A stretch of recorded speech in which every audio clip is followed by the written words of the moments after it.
moon.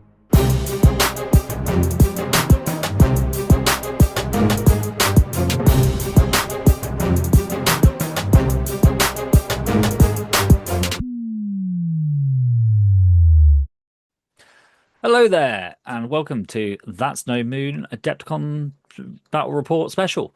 I'm your host, Andy, because Cockles is too busy working, and obviously Cockles also didn't go, so it'd be a bit weird to have him giving his battle reports. But today I'm hosted by three people who are better than coin flips. Actually, I don't know about one of them stats. I think one of the contestants is not. We'll start with him actually because I think it's your first time on the podcast, Kev, isn't it? Oh, second. Oh, you have been on before. I can't remember. Oh, that's not too bad then. Probably the third or fourth podcast you ever Oh, did, I think. I didn't think. Oh, okay, all right. Nice and early then, when the audio was awful and people couldn't hear us. Exactly. Yeah, that was definitely some of the feedback from the people I met at the beginning. They're like, "Oh, I hated listening to you at the beginning because the audio quality was so bad." But yeah, how are you, Kev? I'm very well, thanks. Yeah, and How about yourself? yeah, it's fine. Yeah, but back Oh, good. now. I'm a bit recovered. I got a bit. I think I got caught off the person sat next to me on the plane home. So I literally started to feel good yesterday after Easter. I'm busy building wheel bikes. Oh, so you are real then? Just you took it out on take being ill and taking it out on other people. And then as a normal regular member, the one of the ex-world champions, we still are joined by Ollie. How are you, man? What's up? What That's showing. That's showing your age there, guys. Yeah. Oh, dear. You all recovered?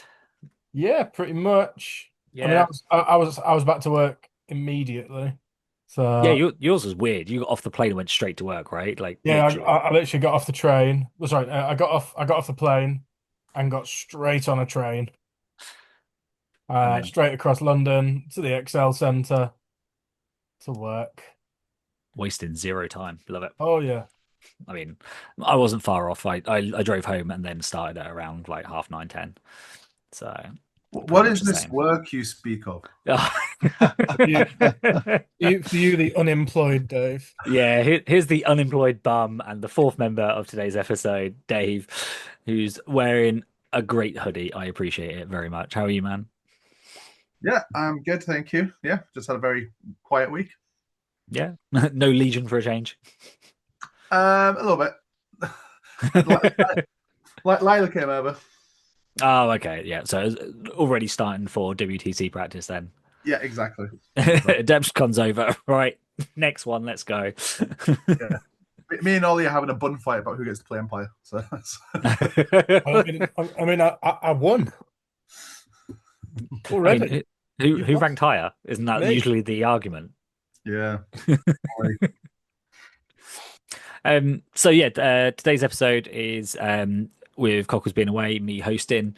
The chaos that is going to be mainly a like day by day recap of what we did, because some of us did some non-Legion stuff, some of us did some non-competitive play, some of us did some casting, some of us lost some games, and none of us made the top four as spoilers.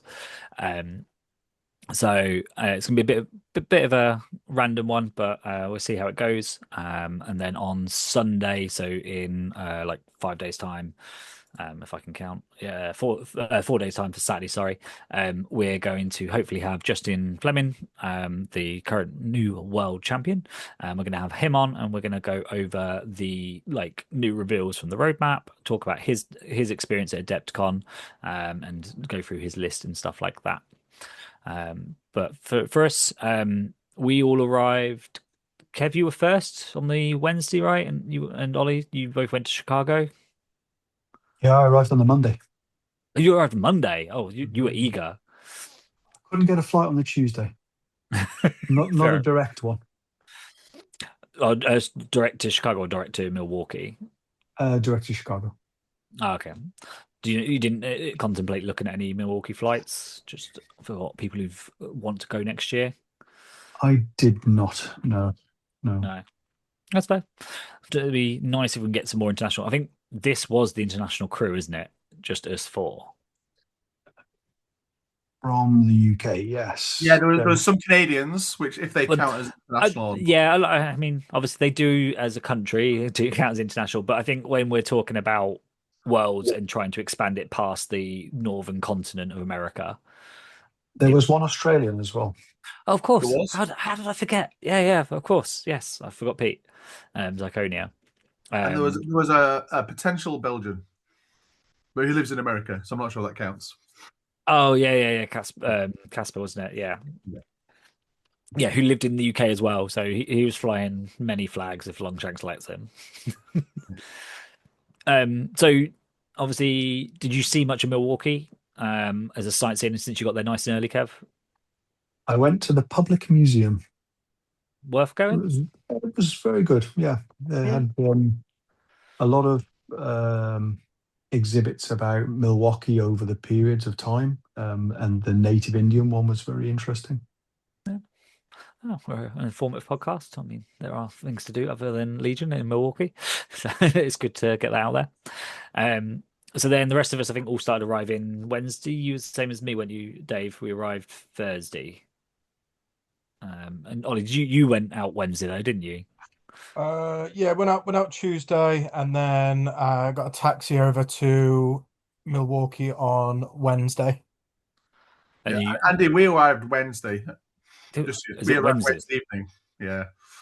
Yeah, and you arrived together, so asking Dave if he Just, arrived just, on just, Thursday. just because Yeah, no, Thursday you were screaming. it was all no, it's right. Yeah, it's just trying to figure it and piece it all together. I can't even get it right. I was there. Yeah, no, you're completely right. Excuse me. Sorry for coughing down your ears. Um, so yeah, we did get there Wednesday, helped set up the stream. I think most of the tables were done by the time I got there. Yeah. Massive shout out to Isaiah and Caitlin for helping do that. I think yeah, all the judges and things were there, but they were the main volunteers that did most of them. I think. yeah. Was it just them two plus the judge team? Yeah, I think so. That I'm aware of. Yeah, by the time I got there, it's pretty much done.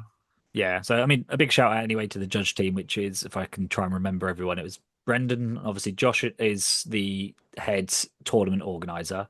Brendan as the head TO. Louisa was a admin staff member to help out, but no rules side of Legion, but was helping with sign-ins and any issues with score results and stuff. Then there was Jacob and who else was there? Who was you sharing a room with, Ollie? The guy who's doing the learn to play intro sessions. Malcolm, Malcolm, yeah. you want to say? Yeah, no, that was right. Yeah. It's Graham, isn't it, from the 6-0 skirmishes? Yeah. I'm trying to remember everyone else to make sure I give them a good shout out. I don't remember anyone else. If I've missed someone, I apologize. But I mean, great team. I had no issues with everyone. They were all lovely, and did a good job running the entire event. But then Thursday was the first day, and there was the grand battle. What is it actually called? Grand Army War Scale? No, what is it? Full scale war. Full scale war. Thank you, Dave. Full scale war where you get to play 2,000 points. They did a game of that in the morning, a game of that in the afternoon with the developers. There was one developer there basically leading the session. We tried to get it on stream, but because of the content of what was available, like it's not been finished and signed off yet, so we couldn't get that on the stream. I tried really hard, and we were denied access like half hour before the stream started. So sorry about that. But did you guys get to go and have a look at it or talk to it? Like, I know Isaiah played it. 1080 STs. 10. I mean, there's many shout outs for that go though, right? 1080 SDs. He owned 8 of them. 7, I think he borrowed 3. Oh, is it 3 he borrowed? Which, Yeah. I mean, why do you own 7 to start with? Why do I own 7 airspeeders, Andy? Apparently for full scale war. Well, yeah, and it's because I like to paint them up in different schemes. Paint from the other nostril. You are quite the hobbyist. Well, I like it to be said that I put real time and care into my models. So much so that I've got I have the painted Krennic in the world. I don't know if this is a good thing or a bad thing, but I think your blood splattered Black Sun army was painted better than your this year's World's painted army. Right, no, my Black Suns were actually all right because most of them were painted by Tom. However, I did paint some of them purple and gold. Yes, which I think were better than the ones you did this year. Oh, 100%. Honestly, Jaundice Krennic is one of my favorite characters. Um, yeah, that was. Blind, get me to the hospital. So yeah, what was your opinions on what you managed to get feedback on with the full scale war? People enjoyed it as a palate cleanser. Yeah. Was the terminology I heard for it. Because it doesn't lend itself well to tournament games, but it does lend itself really well to like kitchen table and local game store. So and I think it will do the game well in finding new players. Hmm. You know, if you walk into a game store, there's a huge difference between seeing maybe one ATST that you've seen on TV on the table to 10.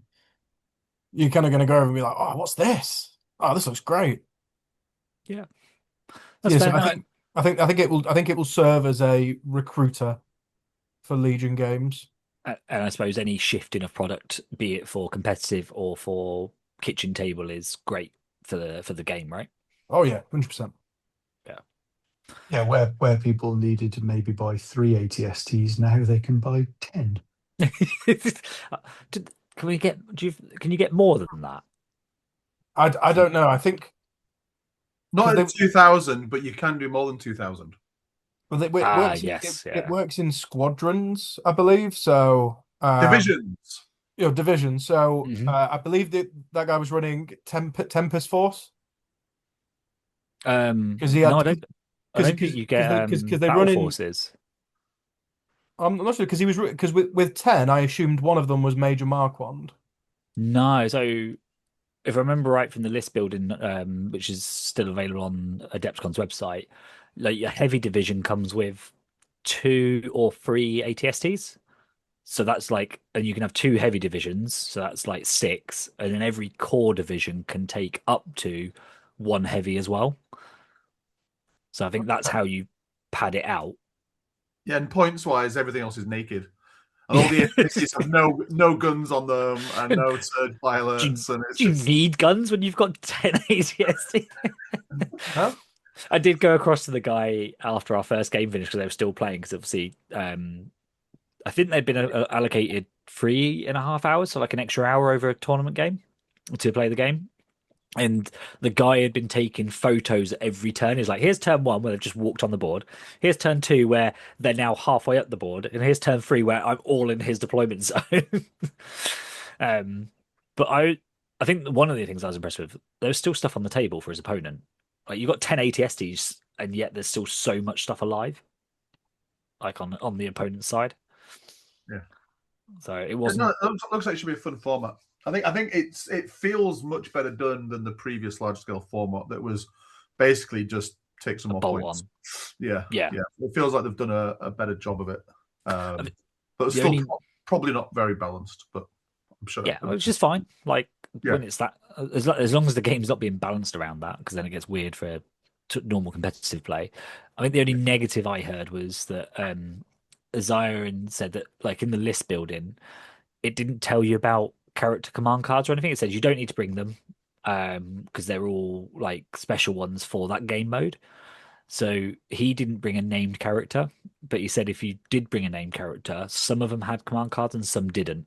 And he said that felt a bit negative, like when list building. If you've like built a list for Dooku and Dooku doesn't have a command card, then you've wasted all that points because you don't get your normal command cards to go with it. Yeah, I think that's a problem with the way it was done as a demo because Mm. obviously, if you've got the rules, you know if Dooku's got one or not, and you can Yeah, build. but they kind of released the list building rules, but didn't release the rest of the rules.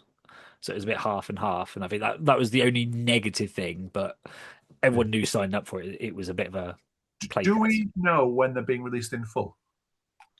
because obviously this was a demo game, kind of quote play test, maybe not final version. The Yeah. product, the cards or whatever aren't ready yet. So when's it actually getting released? Do we know? I didn't manage to lock anything down, but we are hopefully having AMG on after the points update as close as possible. We're trying to get them on the podcast. We're trying to lock down a date on that. And we'll ask them in that interview if you want. We'll make a note of it and ask them. Because Games Expo, I've had a partial clear in to say that I can run the full scale war on the Sunday as a side event for anyone still hanging around. So I had to speak to a few people bouncing around, being passed around at AdeptiCon, and finally got a sign off saying that that won't be an issue, and they will help support it in the same kind of way. So anyone who is attending Games Expo, obviously you can come along on the Sunday for on the side event if you don't make the top cut, and then you can bring 2,000 points worth of fun. I was waiting for that. So while that was going on, there was a competitive side event taking place, which me and Ollie were streaming. Yep. Do you remember who we had on stream out of interest? Ooh, couldn't tell you. Obviously, I know. I believe because right, I remember now because we streamed one of those games. yeah. And that was Zyconia and Angelo B or Angelos B. Yes. Yeah, you're right. Yeah, because we wanted to get all the international people on, so we put Zyconia on day one, didn't we? Because I thought I'd get knocked out. Well, he already qualified for a GT.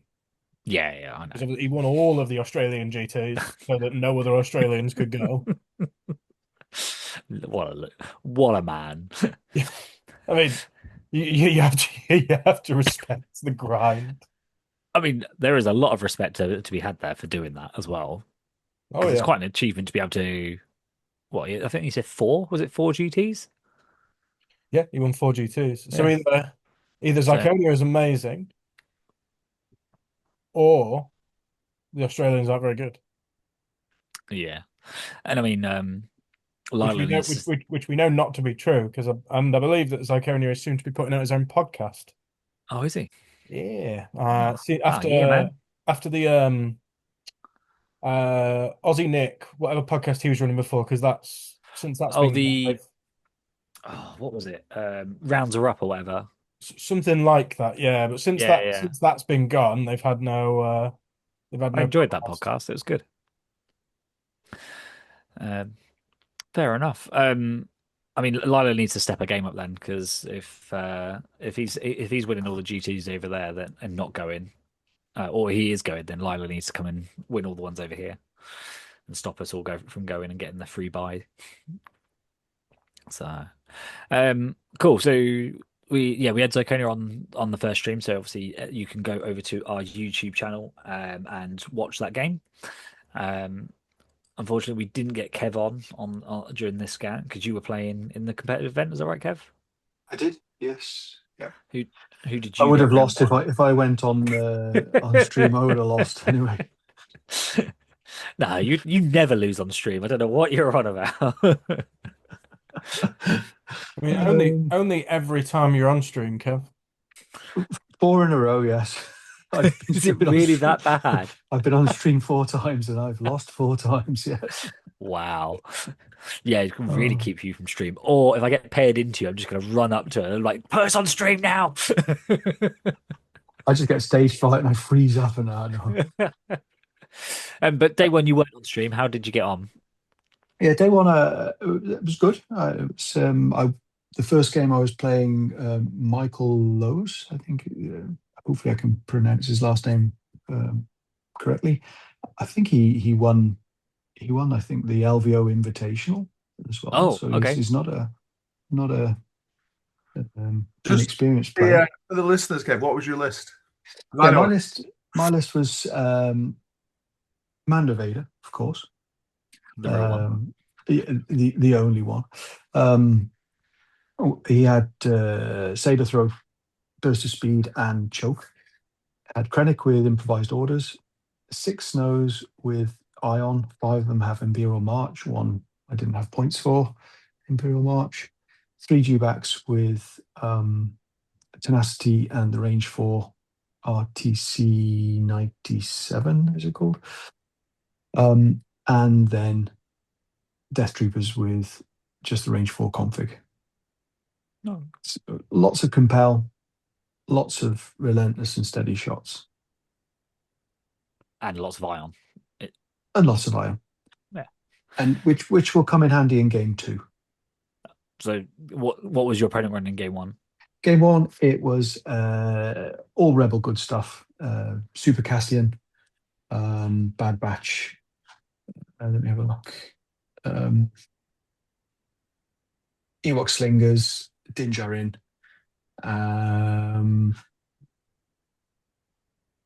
Did he have any? No, he did not have any sleeper cell. So Rebel Troopers with the SX-21 and a Rebel officer. If I'm honest, I can't remember much about this game. It was very close, and we were 9 points all, but I absolutely mullered him on kill points. So I think it was like 500 to 150. Okay. I killed what was the mission then for it Cassians. to be so close? Was it recover the research or something? Yeah, it was recover. No, I think that's So I think we matched. We were. We couldn't get each other off the points, so we just stayed on the points, killing things. It's just my stuff killed his stuff quicker. Typical red save versus white save. Exactly. I think recover the research was in my favor for this one. Vader burst of speed across, just started murdering stuff. I've never seen Vader do that. And then you said game 2, the iron mattered more then. Yes, I was quite nervous about facing the 212. Yeah. But it seems that 6 Iron Snows is very good against it. Really? Was it the triple sabers that you ran into? It was the triple sabers, yeah. Triple saber, Okay. 2 super squads, and 2 small squads, and Cody. I think by I killed one of his sabers by end of turn 2. End of turn 3, the other was broken and multiple ions. And I think we ended to end of turn 4. He had Cody and I think 1 super squad over on the far point. It was again recover the research. Okay. With his 7 acts as well, it's always going to be quite difficult for him to be sitting on points. And I won this one 14-11. Okay, so getting 5 further ahead. Yeah. So did they all have the beam? Was it the whole beam loadout? Actually, he had a mixture. One had just the beam. One had just the high explosive shells, and the one had both. Okay. So he kind of mixed it up. But I prepared for it and I spread out quite well, so he couldn't always maximize the beam. Right. I suppose there's no benefit for you to clump up as an Empire player, right? There's by turn 2, the Dewbacks were a new ways to motivate it into his lines. Vader was already there. The snows were spread out, so he was not getting maximum value on his beam. Right. And the infiltrator squad, so they have shotguns, you say? If you can remember. Hold on, so I've got it up here. DP-23. Yeah. That's the PS1. Yeah, the PS1. Yeah. Shotgun, So they're the mega squads are infiltrating and then slapping hard, but didn't do a lot. He put one of them to his left, to my right, on his 3rd point, and the one that's furthest away. Yeah, and I abandoned that one on my side. I just went for the 2 points on the left, and so he had this one super squad which sat there and didn't do anything. Yeah. It tried to kill a snow trooper unit, I think, on turn 4, and that was about all it did. That's not a good points investment. In the end, he abandoned getting points because the outcome was pretty much known by midway to turn 3, maybe even start turn 3. Yeah. And he just said, "I'm going for kill points now." So he just tried to kill as much as he could. Okay, that's fair. Yeah. So that was you 2-0 on the competitive side event, Yes. Yeah. and feeling good after playing into Feeling great. 2/12. Yeah. Thinking great. That's yeah. Let's go in 3-0 on the first day. Hmm. Go Well, on. that's maybe not. Came across a very, very good player, and clones seem to be the kryptonite to my snowtrooper list. Who was It it? was Tyler Hatfield, one of the Florida Ah, guys. yes. Very good player, very precise. Really measured his ranges well. Hmm. We had a great chat, and he was explaining to me some of the things he was doing. Very experienced player, and yeah, gave me a bit of a lesson. Kill points, he killed 720. I killed 76. Ooh. Yeah. So, do you think clones is a bit of a kryptonite for you because it's another red save army? Um, Potentially, but their defensive tech kind of um, overrides a lot of the damage that I can do. So when I Hmm. come up against rebels, come up against CIS, the damage is sticking with the clones, with all the sharing, um, and yeah, it's often. I think this list has lost the most to clones. Right. Okay, that's fair. But it was a good game. We were Yeah, I'd say playing. I've never had the pleasure of playing Tyler, but he was at team championships the first year, and Yeah, you then mentioned actually. Yeah, he went to Spain. Yeah, yeah, so he was at Spain, and then obviously I've spoken to him the last 2 years at Worlds, and then we had quite a bit of a chat and catch up this year, um, and then uh, he he was the last person to make it into the top 64. yes, So I heard yeah, that. Yes, yeah. yeah, I heard that. So Yeah, obviously they topped up the top 64 for everyone. So there was 13 of us who had pre-qualified. So myself and 12 others who'd won GTs and turned up. And then they basically took the rest of us, the players from the Friday event, which we'll go through in a bit with Ollie and Dave and Kev as well. But then there were some people who went 2-1 who didn't want to go because they had other events signed up for, or there was just like they didn't want to play in the Saturday. So people kept on dropping. There was a few, I think like 4 or 5 dropped, and Tyler was the last one to make it into the top 64. cool. Well, he deserved it, I think. So Hmm. yeah, there you go. Yeah, Let me just go over his list. He had yeah, go Yoda, for it. with all Yoda's good stuff: burst of speed, force push, Jedi mind trick, trusted agent. He had Rex, improvised orders, up close and personal, recon, sonic imploders, Bad Batch, clone trooper infantry ×2 with a medic, one naked marksman, and 2 clone commandos with Catan, HQ, and the config, and then Delta Squad. And it was the clone commandos that did all the damage to me. They just wreck my list. We ended up playing Bunker Assault. I felt quite happy about this. I thought give it a good go going in, but yeah, I Just the Pierce from it the was the 4 red. Pierce, and I just couldn't push any damage through. It Yeah. was yeah, it was just um, it with cover, then all the dodges, and then blocks. I was yeah, I hardly touched his army. I think I killed yeah 1 squad. That was it.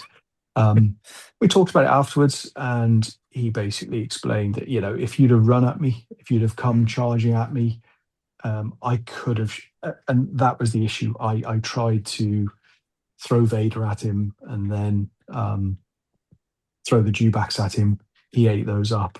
I should have marched everything at him. We kind of Oh, okay. talked it out afterwards, and yeah, I could see where I went wrong. I kind So you of kind of drip fed rather than just piling on. I tried to do a gun line sort of stand and shoot, and his attrition to me was just much harder.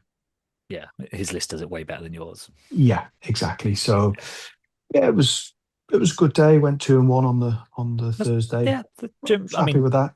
2-1's enough to get, and dropping your last game is the important one to drop right as well. First strength of schedule if you do that on the Friday. If only I'd have followed that lesson. Not to spoil too many things, Yeah. but yeah. So obviously that was your Friday. Me and Ollie, as I said, were Thursday. casting. Thursday. Oh, fucking hell, man. Thursday. Then Dave, what did you do? Because you didn't play in the competitive event. What did you get up to at AdeptiCon? No, I love Legion, but there's only so much Legion I can play on a weekend before my brain starts hurting. So I was playing Dungeons and Dragons. So Cool. there was there's a kind of an area that were doing like a series of one shots. So I had a level 1 paladin who went exploring some dungeons. It was fun. Yeah. Is it like pre-made characters, or like do you get to like They just ask you to bring a standard level 1 character, and they were doing it just from the core book, so kind of quite a basic one. Yeah. And then you kind of run some adventures. I did 4 one shots over the weekend, but it was kind of linked one shots, like a little mini campaign almost. Oh, okay. So did you get to level up over the sessions as well? Yeah, level 1, level 2, level 3, level 4, like that. Yeah. So it was okay. good fun. Oh, nice. I say it's good to know that there are other stuff outside of Legion to do. Yeah, I mean, there's loads and loads of game systems going on. So because it is Thursday, Friday, Saturday, Sunday. So yeah, if a lot of people come and do multiple systems, so like some of those people that dropped, as you say, it's because they were playing Legion, but it's not like their main game, or they wanted to do a different game, or whatever it might have been. But is it a shout out? Is it Dr. Norbert in the yeah in the WhatsApp chat? Yeah. So I think he's more MCP, and he just fancied playing some Legion. Yeah. On the Thursday, I think it was, and then he played some MCP and possibly some other things. I'm not sure.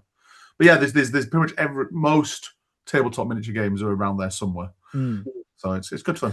Good weekend. I mean, the AMG, we pretty much have a hall now, don't we? Yeah, there's like there's an AMG hall, and there's like a Warhammer hall, and then there's loads of other systems and loads of sub rooms. So there's loads of smaller halls and smaller rooms. Even like the D&D room had about 10 tables. So you could run 10 sessions of D&D. And there's okay. So you weren't just in like a hotel room by yourself then? No. It was like a meeting room is the best way I can explain it, with like 10 tables reasonably spread apart, and then up to 10 sessions being ran by different DMs. And then like the next door room, there was like, I know there was like Necromunda, and then there was like Bolt Action, and there was something else, and something, all different games. Yeah. And then, did you see the BattleTech simulators? No, but there's lots of things you don't see because it's over like 4 floors, and it's quite the bird center is quite expansive. Hank's saying he's got loads of space for more expansion if it needs it in the future. But because we were staying in the hotel that's adjoining to it, but it was like you kind of came out the main hall, go down a floor, and then you walk the whole length of the bird center, and you're just walking past, as you say, like these meeting rooms. They've got painting tutorials going on in them, and they're just decked out with a guy set up with a camera and a live stream, and then everyone's sat there to paint and copy what he's doing, and they've got like really nice lighting rigs, and like that was like 4 or 5 rooms all set up like that, which is like a load of equipment and amazingness in itself. And then it was like another room had a different game system, and you're just walking past every meeting room is just booked up with geekiness is the best way to describe it.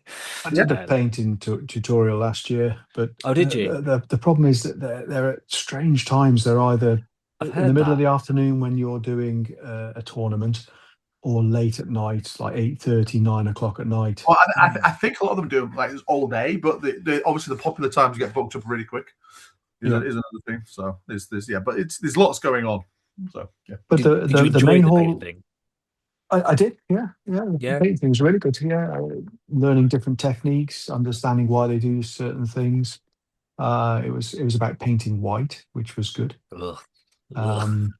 Yeah. So I like painting white. It's easy. just base coat white or prime No, white, no, and you need at least 5 or 6 shade. layers. You need at least 5 or 6 layers to paint white. Oh, I mean, you do, but a contrast paint and a dry brush, jobs are good. Yeah, especially if it's mass producing. Yeah, yeah, like I don't know, a clone army or Imperial Stormtroopers or Snowtroopers. Yeah. Um, cool. Cool. So yeah, you played D&D on the Thursday. I got the day right this time. And while all that was happening, we on our YouTube channel, you'll find as our second video an absolute crazy game being hosted by AMG Dallas, and then he and Will Pagani Pagani. was on the he was kind of teaching the rules to Jason from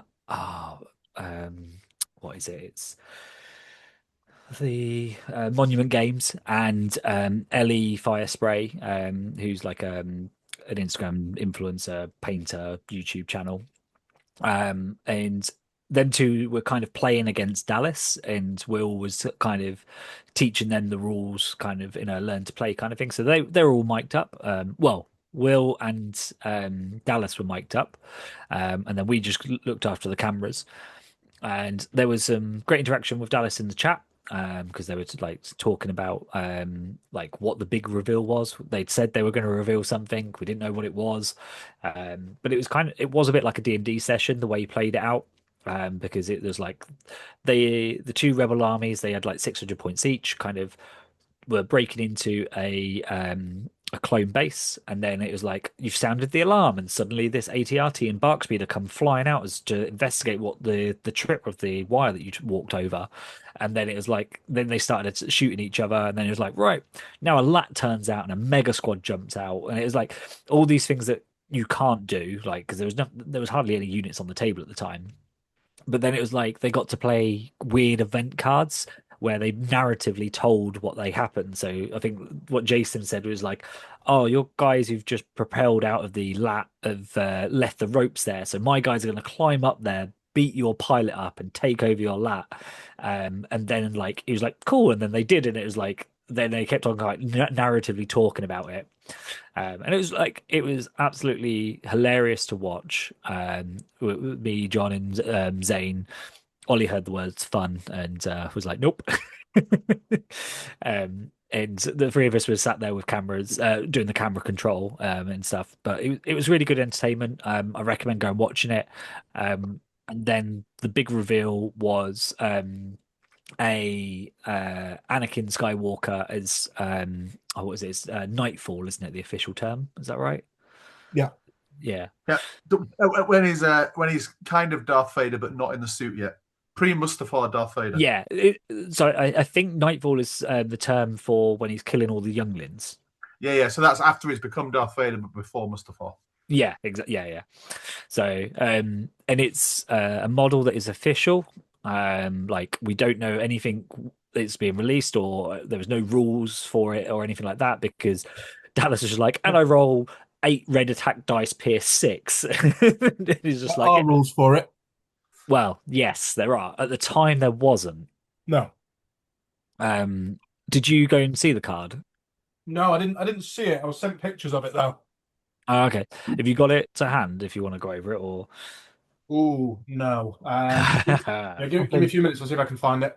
I think I can find it.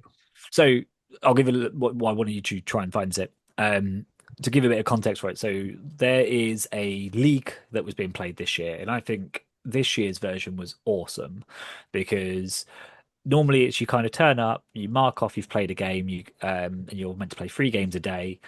You get oh cool, nice one, Kev. You can either read that in a second or we'll go over it in a sec. The like you mark it off and you get your tickets. It's kind of like a battle pass. You pay for some extra tickets essentially, which you can then redeem for your dice or the other promos that are on the event wall. And that's kind of what the last 2 years were kind of. There was nothing special about it. I think last year you got 2 advantages, and it's like aimed at if your arm is painted, you get to spend this advantage for a free do-over on an attack roll or a defense roll, and you can do this twice. It was kind of but it said AdeptiCon exclusive. You can only use this at AdeptiCon, so it's just kind of a little silly thing to collect for playing in the leagues. But this year it was like you said what faction you played, and you got a bunch of stickers for every faction for every win that you got with your faction, and then there was a massive sticker wall, and each faction had 3 columns for you to go and populate and put your stickers on. And then as you kind of completed the sticker wall, but stage by stage, you then unlocked a new upgrade and a new card that was then for you to use in your future league games. And then the last thing that they unlocked on the Sunday was they gave that card away that Kev's got. If you want to go over it, Kev. Sure. So Anakin Skywalker, Fallen Jedi. He's got these gems of mastery. He has I guess what will be a new keyword called Fallen. This unit may equip dark side upgrades. This unit cannot equip light side upgrades. Hatred. This unit's attack pool gains critical 1 for each suppression token it has. Immune Pierce, Jedi Hunter, Master of the Force 1, Relentless. And it throws 6 red, Impact 3, Pierce 3. It has 8 health, 3 courage, and it does not surge either way. Yeah, so it's lots of fluff in there for sure, and I don't think it's broken. If it did have, I think it's got points value as well. I can't remember what it was. The listening to one of the other podcasts, they were talking, and Will Schick hinted that this would be a convention exclusive. Yeah, so we weren't told when it's going to be released, and we were just told that obviously this is a official AMG model. It has been signed off by LFL, and that's why they're allowed to reveal it on the stream, and that's what the stream is all for. And then Dallas was very, very clear that last year's stream, because they did this last year with MCP, and it was the first year they did it, so now they're doing it with Legion as well every year, that the model they revealed on stream last year was Mephisto. And this year's con exclusive was Mephisto. So, like, you can surmise that next year maybe the Anakin will be it's not official, like it's not coming from us, it's not coming from AMG, but the word, like, you could draw lines and link that up. That is the route they might be going with these kind of cool models. Will Schick pretty much confirmed it, and then he kind of said, it may be and it may not be. Exactly. I mean, I'm going to moan about this on the podcast when we have Cockles and we go over the new releases and stuff, but there was no Gungans. They said they would be, but maybe there won't be. So maybe the Nightfall official release will fall under that kind of same kind of umbrella.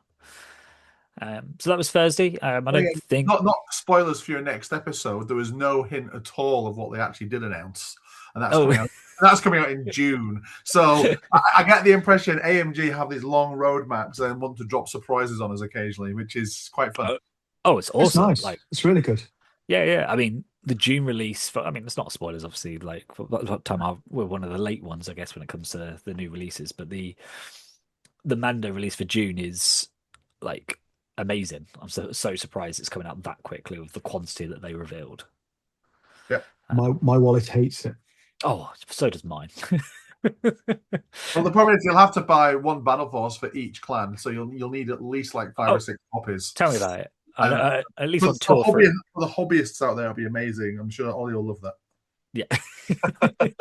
I can't wait to buy one and then paint it all of the colours. Yeah, all of them at the same time. That's what you should do. And blue and red and green. And then that way it can represent them all. It's what faction are you? Yes. I am Clan Kreese and I am the Mandalorians. I am Clan Kreese, Children of the Way. So I think Thursday there was nothing special in the evening. Everyone kind of went out for food and went to relax because they were playing on the Friday, if I remember right. Is that right? Oh, you had a stream game, didn't you, Ollie? As a Yes, went up against Isaiah. mm, how was Yeah, that? just got battered. The battle of the world champions, and it turns out Ollie's well past it. Yeah, well, opposite. So sometimes with Republic, as Kev was saying, sometimes the tech just turns up and you're there like, oh, right, well, I guess I do nothing this game. Yeah.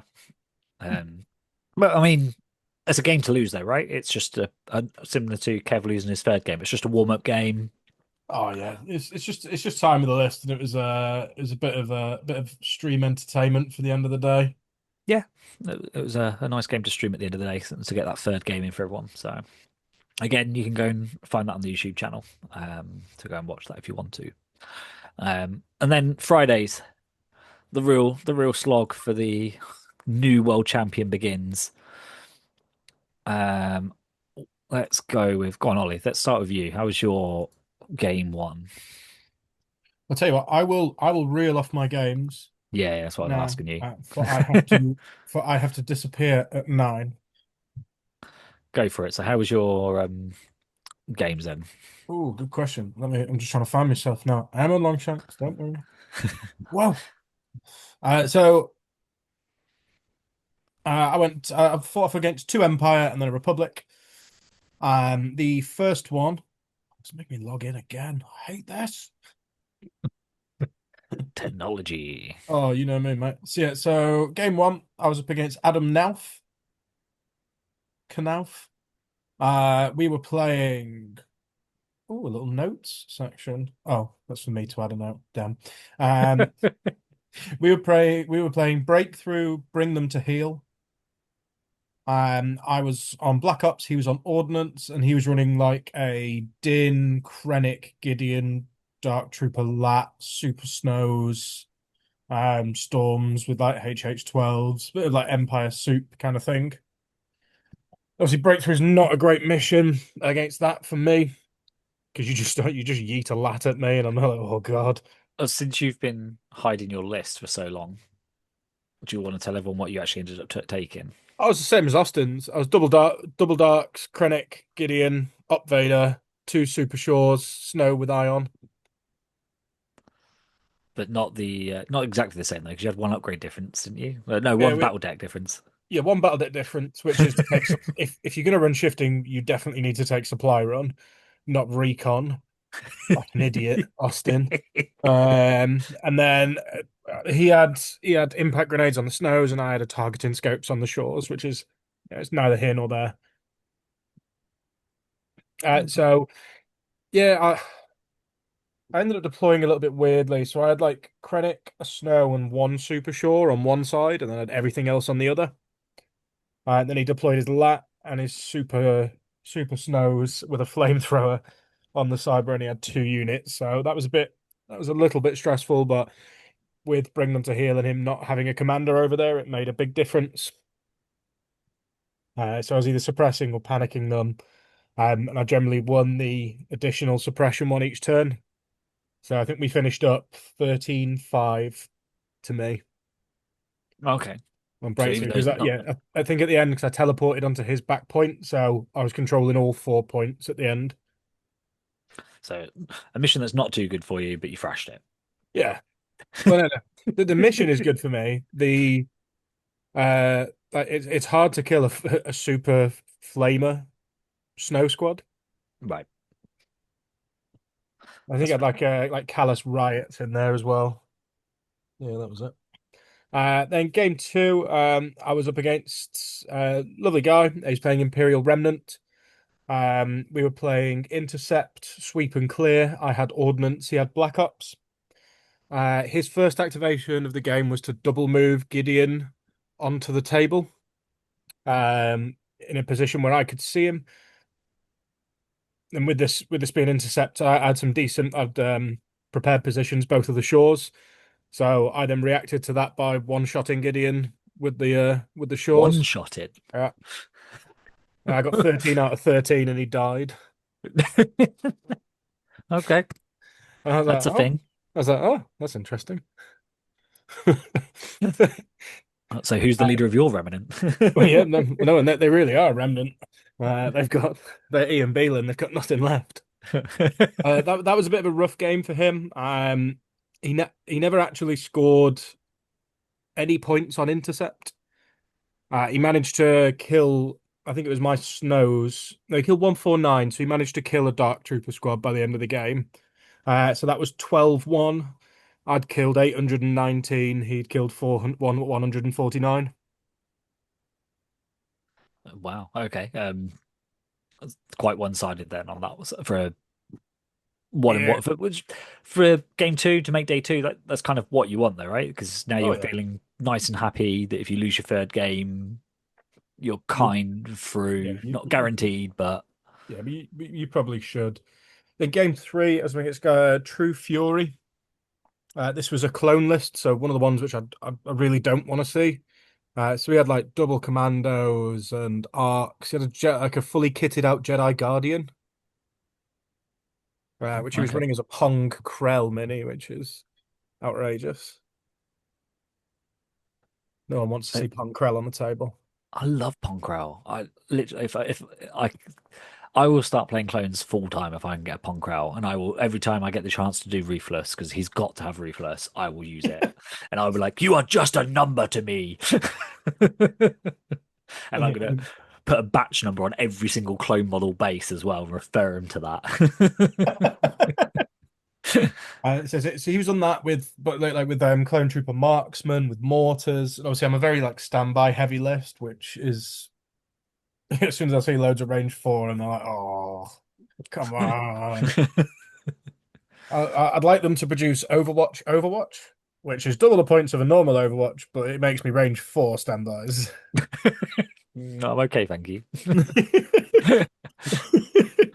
No, so How about now? Yeah. we were playing Bunker Assault, Sweep and Clear. I had Black Ops, and he had Coordinated Strike. So yeah, so he sort of did the same thing again. I had a wall in my deployment zone which I hid both of my Super Shores behind, and then left a small gap, just a single base worth of gap because I knew that the snows could infiltrate, all behind this one wall. Because then you can infiltrate the snows, pop over, pop back, and you got all three squads hiding behind this wall. I then started messing about with Ruthless, which is a fantastic keyword. So he double moved his Jedi Guardian up to the inside of a bunker. But what he hadn't seen was that I had a direct line of sight over, like, as soon if I were to cross over the wall. I think he didn't really know what I was going to sort of do with the Ruthless. So I then proceeded to Ruthless, pop over the wall, shoot, move back. So I stayed perfectly well hidden from all of his range four guns on turn one, and I took out his Jedi Guardian turn one. And killed yourself more than he did as well. Yeah, no, I took two wounds. He took five or six, however many wounds they've got. It was the commander. It was the commander version. He kind of just looked across the table. He went, "Right, well, guess that's that." Yeah, I suppose that is how it goes. Sure. But and then darks tend to fall down to commandos over time. They kind of just whittle them down with Pierce. Sort Yeah. of one PS1, two PS1, one PS1. So I was kind of losing a little bit on one side. Um, Popped off the standby, sort of turn two, put one onto Vader because he only had a unit of arcs that could get to him. And then outside of that, he was behind area terrain, so he wasn't getting shot. So his arcs popped around the corner. I then decide to just move with Vader out of the way, and he's was then unable to do anything to him. And then Vader just ran across the other side. So yeah, that one finished 12-5. I killed 745 points, and he killed 0 points. Killed zero. Zero. Oh, ouch. So 3-0 then.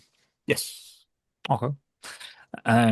Go on then. Since you said you got to Yes. drop off early, how How did your Saturday games go? Saturday, game one, I was up against Clones again. My God. Lovely guy. He's one of Nick Bodnar's friends. He was playing We have a Yoda. judge. I forgot about Nick. How did I forget Nick? How do you forget? How do you forget Mod Bodnar? Yeah, go for it. Uh, yeah, so in that one we were on Recover the Research, which I'm not a massive fan of, but did manage to get Sweep and Clear, which I'm more of a fan of. It was a very open table. It was one of the what's the planet from Rebels that they're always on? Oh, low fault. Yeah, it was like a low fall one, but it was just little doormat cutouts, and then some rocks, Oh, okay, yeah. which is not great when when you're fighting into like a range four selection of clones. But the spread out managed to do quite well. He prepared positioned all of his marksmen into one side of the board, so I went the other side. Turn one managed to pop one of his bark speeders. He was on like, yeah, Yoda, Bad Batch, Rex, triple bark speeder, double arcs, and then marksman. So decent Okay. list. Yeah. We were on recover sweep. Just managed to pull that one 14 to 12. Managed to pop Close. his Yoda at the right time, but I was quite up on kill points. I think it was like 720 to 149. Okay. So even if you went for a draw, it's you were still ahead. Yeah. And then game two, I was playing up against Kenji. He was on like 15 acts. Separatists was on breakthrough, sweep and clear. Right. So I essentially managed to get the deployments I wanted. Deploying on the sides, was gaining good ground. On the sweep and clears. I just had he managed to put a load of suppression on Sunfac, I think it was. I was saying I put 4 or 5 on him, and he was still alive. And then he managed to roll off 4 suppression, double move over into my deployment zone, and shoot into roll his dice, roll a crit into the Dark Troopers, and then I failed their save. So he scored his 2 points there, which sort of kept him in it.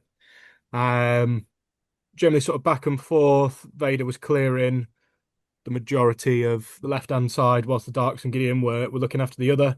And it essentially came down to I got 3 crits, 4 hits into a stab on 1 wound with 3 dodges. So what was that? 3 crits, 4 hits. So Yeah, and then how much health was he on? one. Okay, so it's the 3 crits that really matter there, then, right? Yeah. And then I think about potentially it was 2 wounds. I think it was 1 wound, but essentially he rolled one off for cover, dodged 3, and then made 3 saves. And I Okay. just went. I was like, huh? All right, okay. Nothing I can do there. And so that was the thing that lost you it for you then, like Yeah, the save on absolutely. the yeah. That and I think like generally the saves are quite hot, but I mean, yeah, so dice are dice. It's the game we play.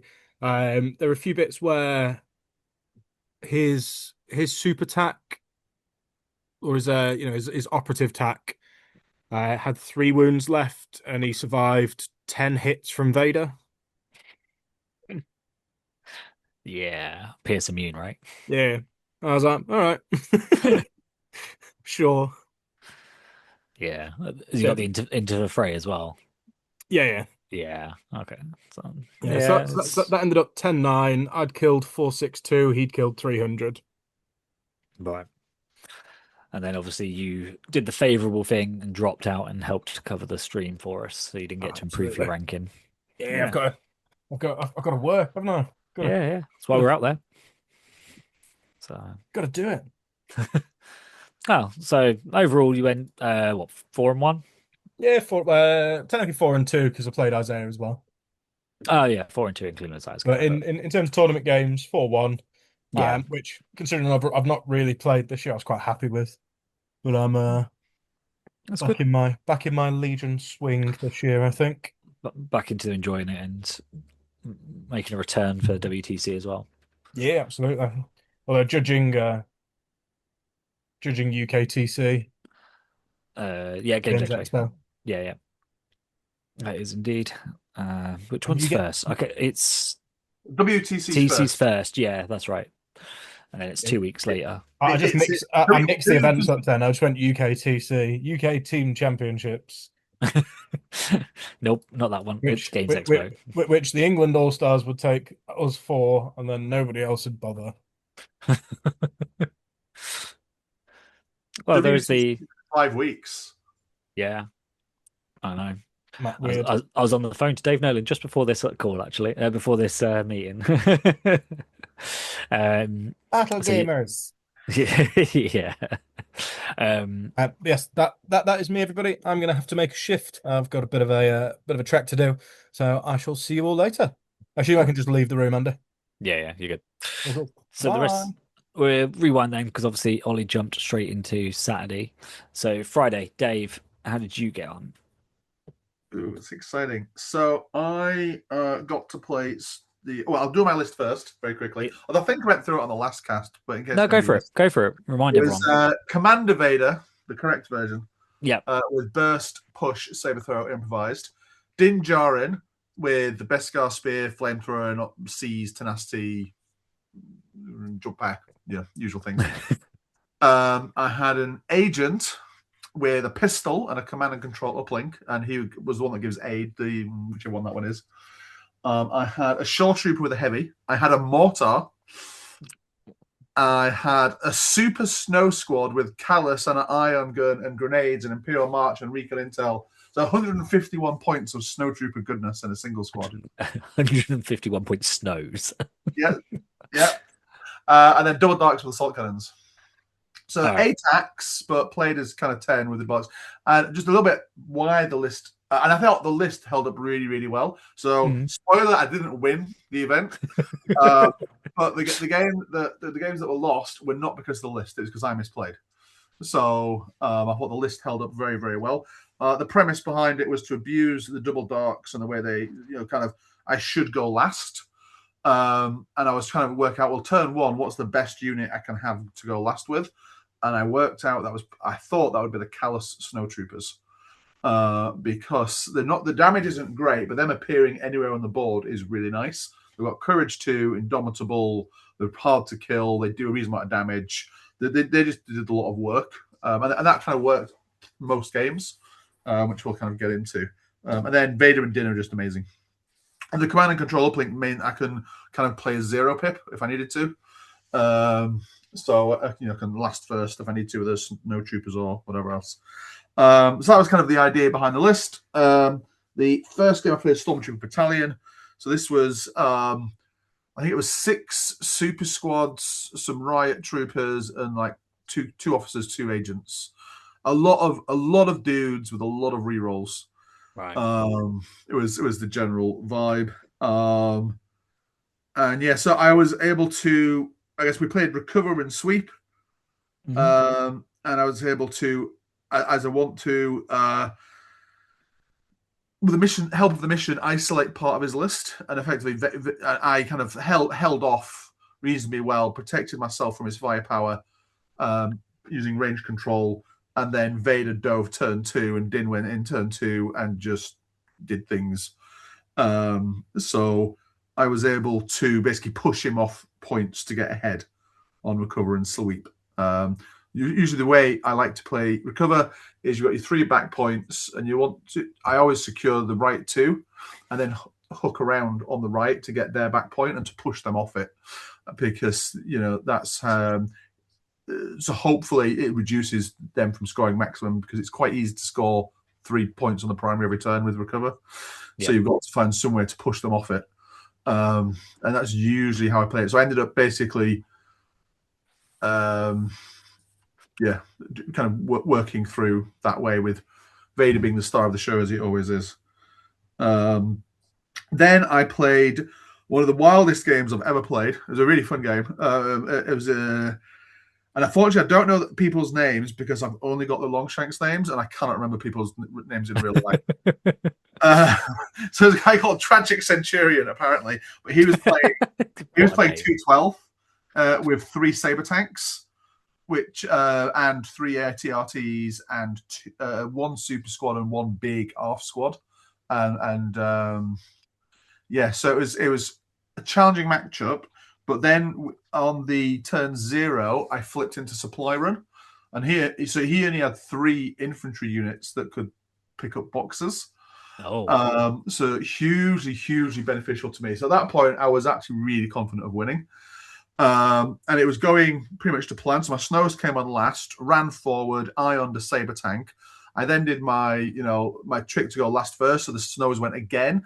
At that point, they're in range 1 with impact grenades and an ion gun, and crippled the saber tank before Vader then quickly finished it off with saber throw. so crippled and ioned. Yeah, so it was double ioned and broken, didn't do anything, and Vader just walked in and saber through it. So this was kind of what the list is kind of designed to do a little bit.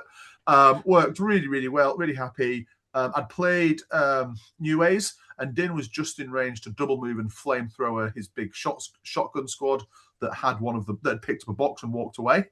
So Din did that, killed 7. I was feeling, which is kind of with his flamethrower and his Beskar spear with tenacity triggering, with his wound triggering tenacity. And it's melee, PS2. Isn't it? Yeah. That is normal for Din. He's an absolute, it ends up being like 13 PS2, roll your dice, and something like that. So, that it was all going really well as to plan. And then I had the worst run of dice I've ever had in a game of Legion. It was horrific. So his 3 remaining clone troopers, one of which had the shotguns, that's 4 dice, punched in and killed him. What? Yeah, so 4 dice, just put 4 hits, and then Din just blanked and died. And then one of the saber tanks that was still alive shot the dark troopers, rolled really well and got 7 past my armor. And I blanked 7 dice. Oh. And then the other saber shot dark troopers and did like 6 past my armor, and I blanked 6 dice. I failed 16 saves in a row. So what you're saying is the dice gods saw that you were getting really cocky. You'd killed a saber tank. You'd nearly killed a mega squad. You're miles ahead, like you're in attrition and in VPs. You're feeling confident, and they were like, "No, Dave, you need to work for this win. You need to really work for this win." Exactly. So at that point, I had to try. I think I managed it. And I said to my opponent that I am trying really hard not to get salty, but this is ridiculous. It's like, I know it's a game, we're playing toy soldiers, but good grief. After that, the dice kind of returned to normal a bit, and things played out. It was kind of okay after that, but fortunately, his inability to score the secondary was huge. I'd neutered all of his infantry. The only one, because Vader took out the offs as well, so the only one he had left was the rocket launcher guy. My man's gone blank. Cody. So the only one I had left was Cody, and Callus based him and just immobilized him, so he couldn't go pick up a box. Fair enough. So it was so it finished like a comfortable win in the end, but it was he killed 600 points of my army, so I didn't have much left, despite the fact I was able to win, because he just couldn't score the secondary. No. I then got to play Stormtrooper Battalion again. This was a slightly different build. So rather than having super squads, it was 14 activations, including 3 E-webs. But it was recover and sweep again. And it was quite interesting because he acknowledged, and at the way the game played out, he had no answer at all to Vader. Oh, okay. So it was recover again. I did a similar tactic, and basically he just ran away from Vader. So on recover, he abandoned his point on the right, so Vader didn't carve up his army. That, of course, meant that whilst he was keeping his men alive, I was just getting ahead. And on recover sweep, it's really hard to claw it back. Yeah. So I won the game, 13-9 in the end.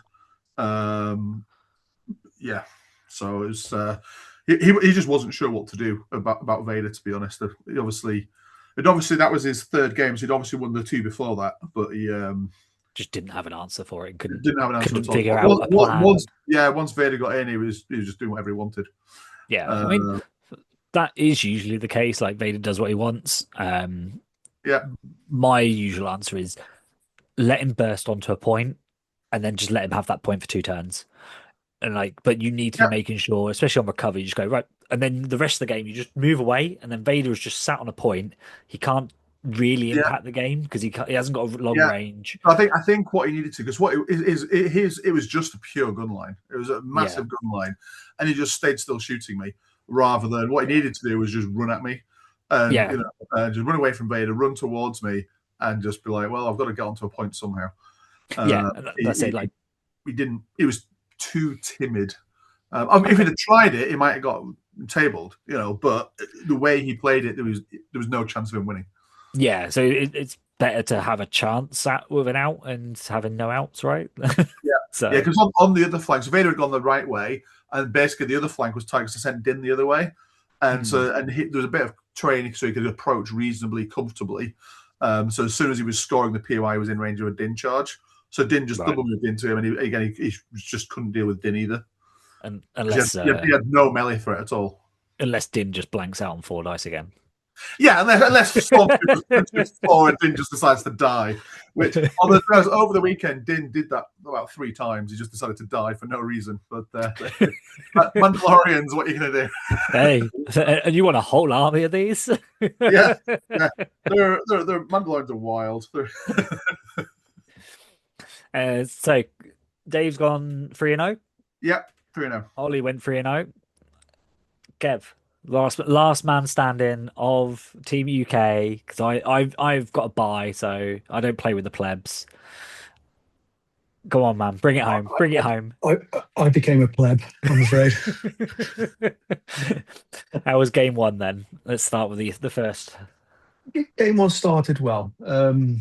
I was playing against Remnant. We were going to be playing Recover and Mark Targets. He had Moff Gideon, Naked Storm, Shores with HH-12, Death Troopers with the RT-97C, Death Troopers with the RT-97C, Scout Troopers with T-21. Sorry, Shore Troopers before, not Stormtroopers. E-Webs, and 2 Dark Troopers. He put his E-Webs out in prepared positions within shooting distance, basically. So Oh, so I could get to him on turn 1. I had Black Ops as well, so I think he misdeployed. With Recover the Research, he started deploying things on his left, to my right. I basically deployed to my left to his right, and I kept on doing that where his E-Webs were. He then put some Shores there, and then he put Stormtroopers and Scouts right over on the far point. Well, I was abandoning my right-hand side POI. No interest in his right-hand side POI. I was just having the 4 POIs in front of me. So he put 3, maybe 4 of his units, one of his Dark Troopers as well, way out on the right where they couldn't influence the game at all. So I was like, well, I'm just going to kill everything in front of me and maintain a 1-point advantage. And that's how it played out. So I think I killed 639, he killed 228. And I won 12-9. I think for 3 turns, I scored a point, he didn't. Sorry, yeah, I scored 1. The 3 points, he got 2. yeah. So you just every turn you're getting 1 point more, and then like by the end of the game you've got that big lead.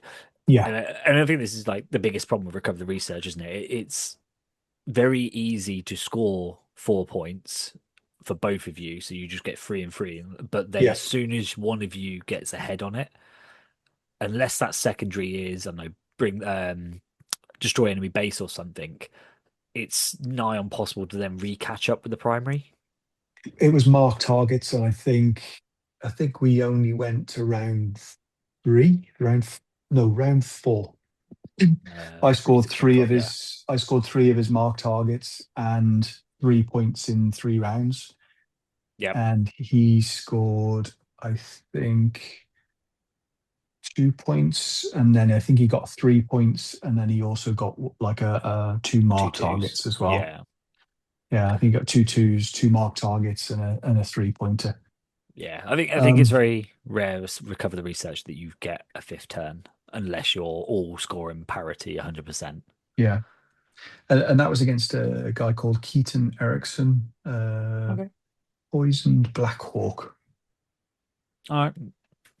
Um, And game game. two, This is a great game. I was on stream. Spoilers. So if anybody wants to see see the game, go and have a look at the TNM So YouTube. I think it's on there, isn't it? yeah, it was really good at from a casting point of view. So obviously with the plebs all playing, I was left to man the fort by myself. So it's me, Zane. I got Brian to help me out because Brian's not a pleb. And then for this game, because of Kev's opponent, which was Carl Dornbos, which I picked first. I was like trying to. Josh comes over, was like, "Who do you want on stream?" I was like, "Oh, I don't know. Um, we had Casper on game one, because Casper's obviously from Belgium but living in the US now. I had some Canadians lined up for the next game, kind of thing. So I was like, right, I'll just get Carl on. It'd be great. He won his first game. He's returning back to the scene. He used to be on Notorious Scoundrels. Used to win GTs. Lost to Lila in the top 8, I think it was, wasn't it, on Yeah. stream? Yeah, Yeah. absolutely. And I was like, yeah, we'll get Carl on. And then I look who he's playing, and it's Kev. And I was like, amazing, we get an international player and we get Kyle. This will be a great game. So because it was Carl, I then went and got Evan Paul to come and co-cast as well, because Carl's not been playing for very long, and he basically just took Evan's list. Evan did kind of what like an Ollie and just took someone. Carl took someone else's list that someone else made, um, and so it was great having him on commentary, giving his opinion on how to play his list, and then seeing Carl pretty much do same for same or the odd thing different. He's like, yeah, that's fine. Like that's like I would approach it in this kind of way. So if you want to see or learn how to play the like 13 act Greg silliness, Three with stab the type double aqua thing. yeah, Yeah. 3 steps, double aquas, Greg on a wheel bike, Sunfac, a Geo, 3B1s, Malarkey with custom droids in there as well for overclock. Then go and watch this on stream, because you've got really great insights from someone who has played the list a lot. And then you've also got on what not to do when playing into it as well, I think is the nicest way to Yeah. say it. Yeah, I didn't play well. People couldn't hear us talking, but Nope. as soon as I put down one of the dewbacks, I knew I'd made a mistake. I put one of the dew. We were playing intercept the signals, Yep. and sweep and clear, and I put both of the intel token holders on the same side. I put the one dewback down in the wrong place, and then the other. I mixed them up basically. I should have put the Yeah. one dewback on the right and put We've it all in the done it. middle.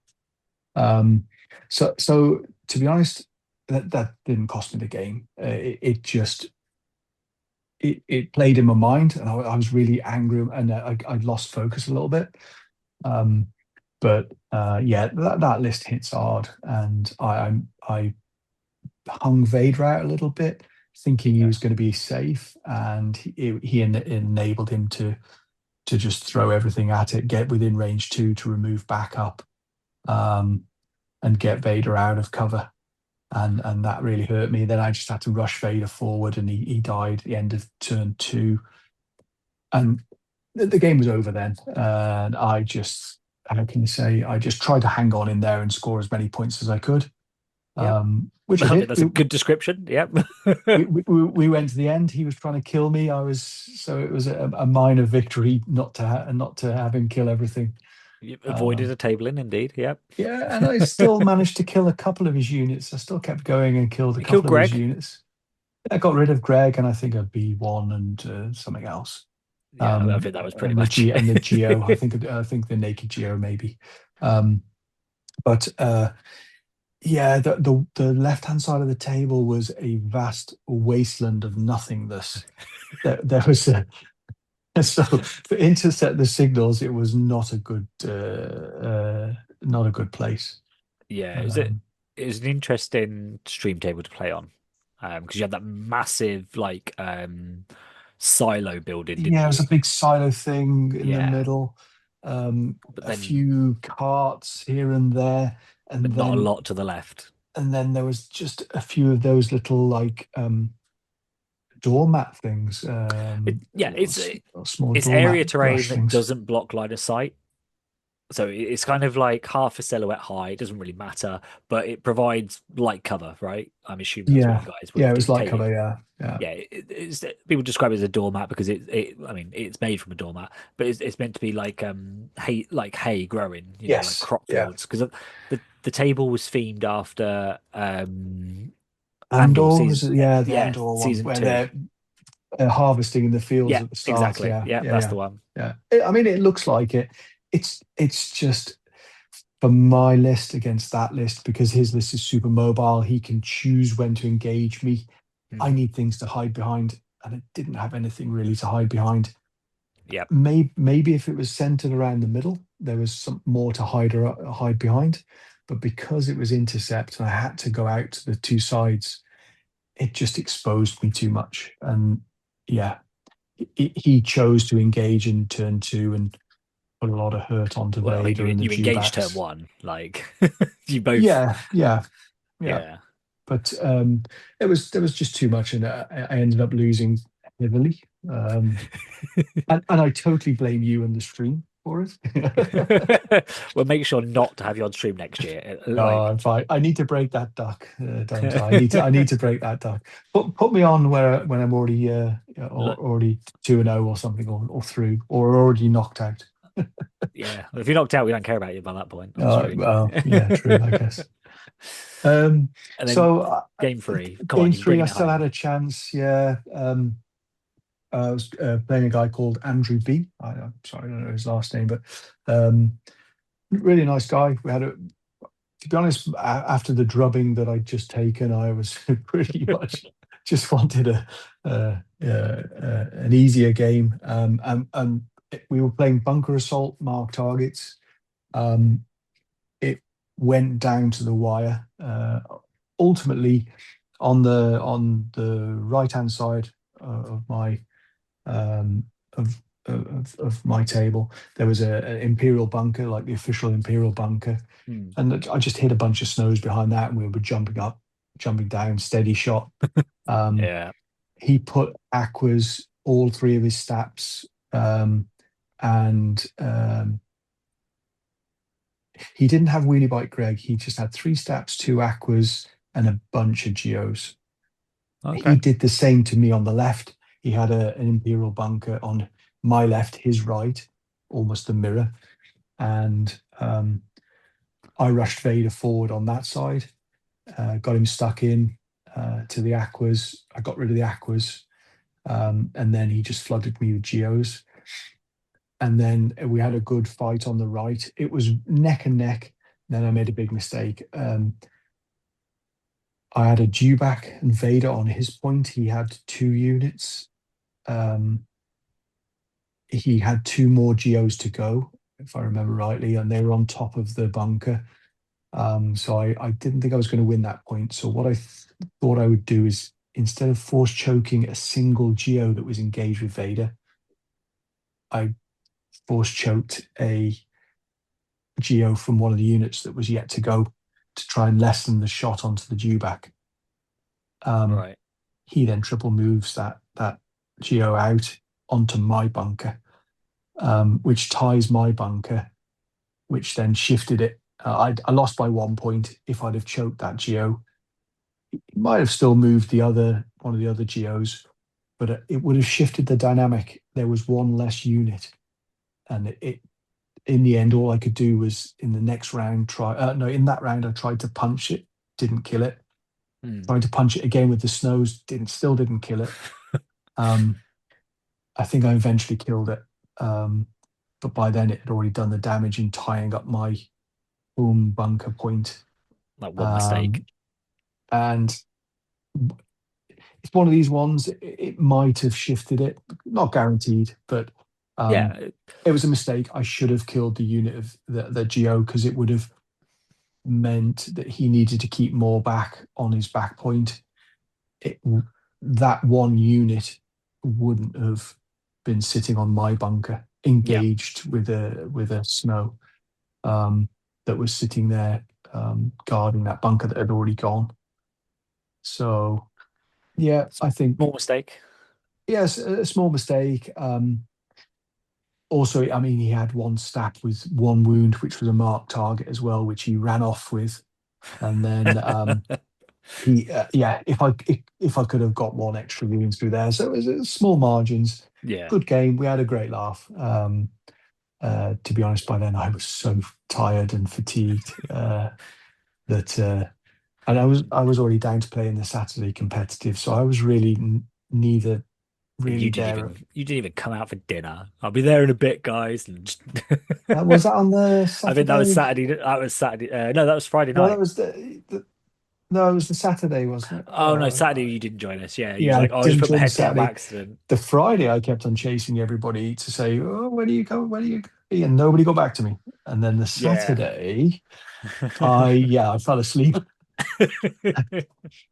I think the jet lag and yeah, 3 solid days of 3 games each day finally caught up with me, and Yeah. I just put my head down and was I gone. think like it's one of them things. I didn't get to play any Legion until the Saturday, and there's pros and cons to that, and I think they're both equal weight in weight. Like the con is I've not had any muscle memory warm up. Like I've not played since I think the last game I played was on the Saturday in a tournament. You know, like that was the last tournament I played in. That was the last game of Legion I played.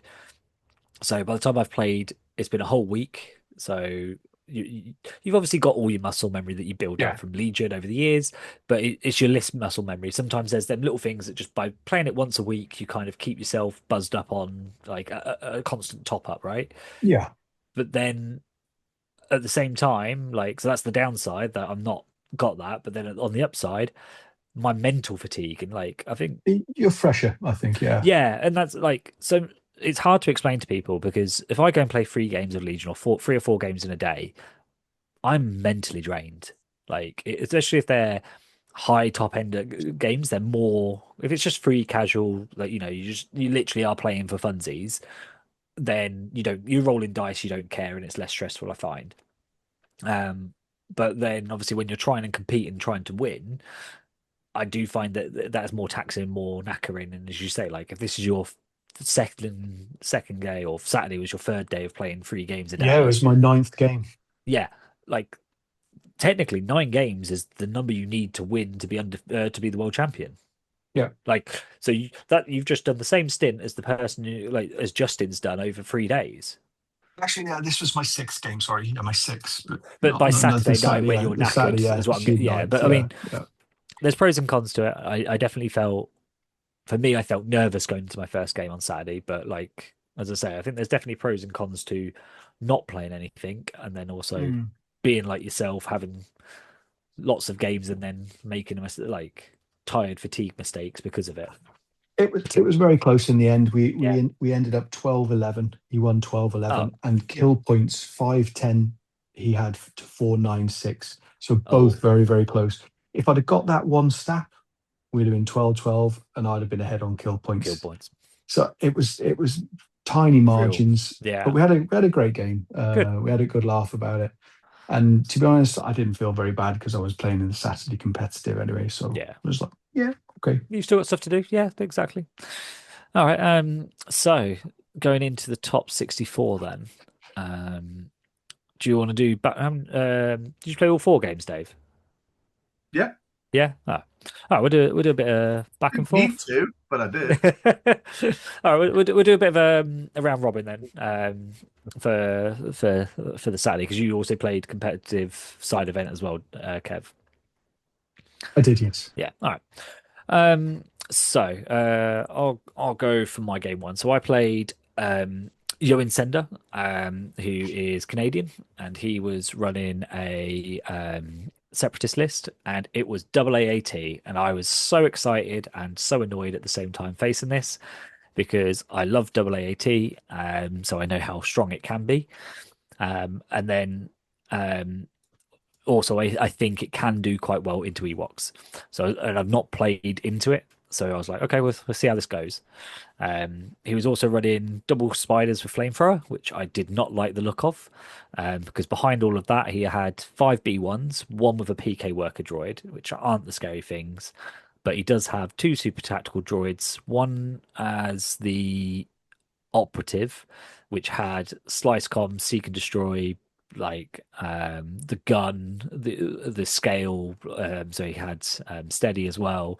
So like that one was decked out offensively, is how he described it. And then the other one had the overclock, electro staff, and the ability to remove the immobilize. So like he had two fully decked out ones and a Kalani. So it was 12 acts to my 14. I would say my list is basically three mega slingers, one with a trapper, three stabby core units with no upgrades, two rebel troopers, both with ion guns, one with a repair droid, and then all five characters in Chewie. There's two copies of improvised in there. So like I would say, I've not been hiding my list. I'm not afraid. If you tech against it, then great. If you don't, then great as well. But this, as I say, this list had two flamers, which are a bit of a worry, plus two AATs. So I had to try and pick what to focus down first. And we ended up playing bunker assault and mark targets. He picked both his AATs, which I was like, yay, because Chewie's the only thing. As soon as Chewie reveals himself, he will probably die in 2 turns, like a turn and a half, because the AT is just barrage, and they're doing an average of, I think it's 5 wounds per tank, because they force 6 saves. I saved 2, so it's 4 wounds then, isn't it? Sorry, bad maths. So that's 8 wounds from both tanks. So he can easily drop me across 2 turns. So yeah, he picked both of his ATs. I picked both the flamethrower.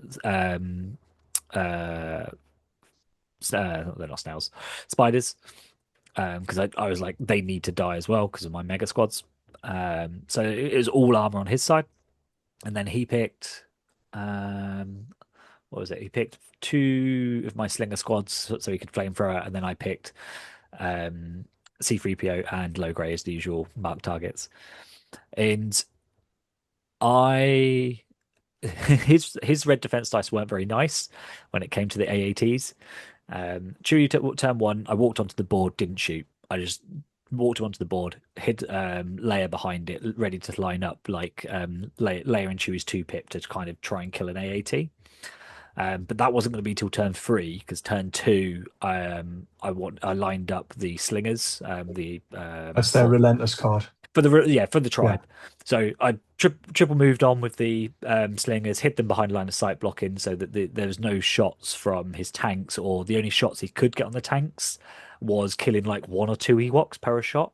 And it's just you don't want to fire 7 red dice and 6 red dice and 1 white dice into kill 2 Ewoks. It just feels so painful. So we kind of shot other things instead, which I'm always happy with.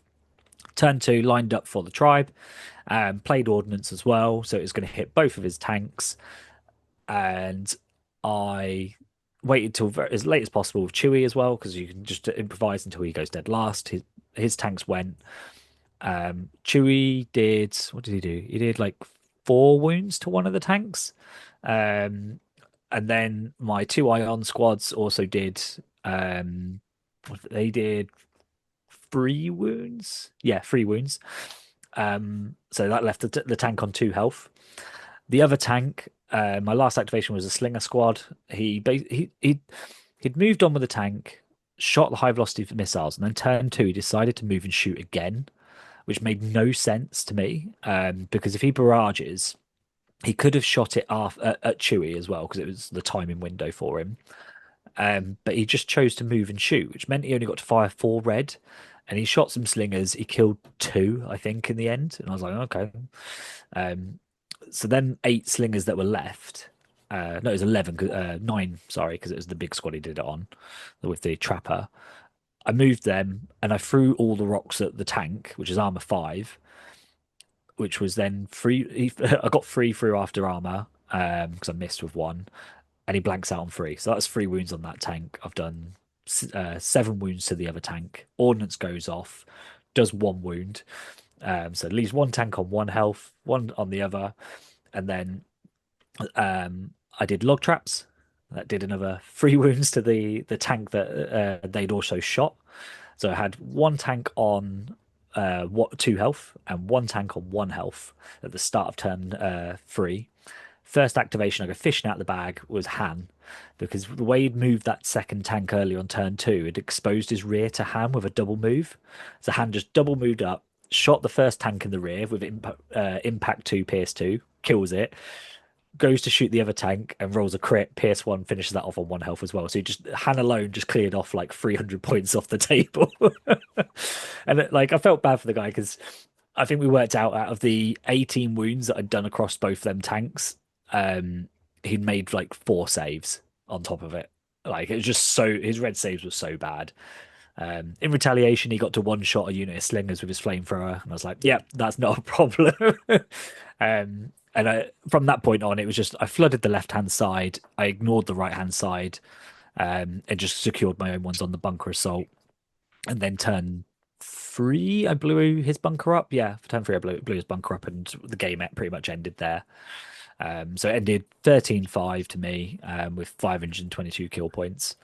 So I think it could have been closer if he hadn't made like that weird mistake with the AAT, and I think he just got a bit panicky. He said because one of his flamer spiders literally just came on his left hand side, double moved towards his right hand side, then double moved back to the right, the left hand side again. It was just kind of going back and forth, and it had 0 impact on the game.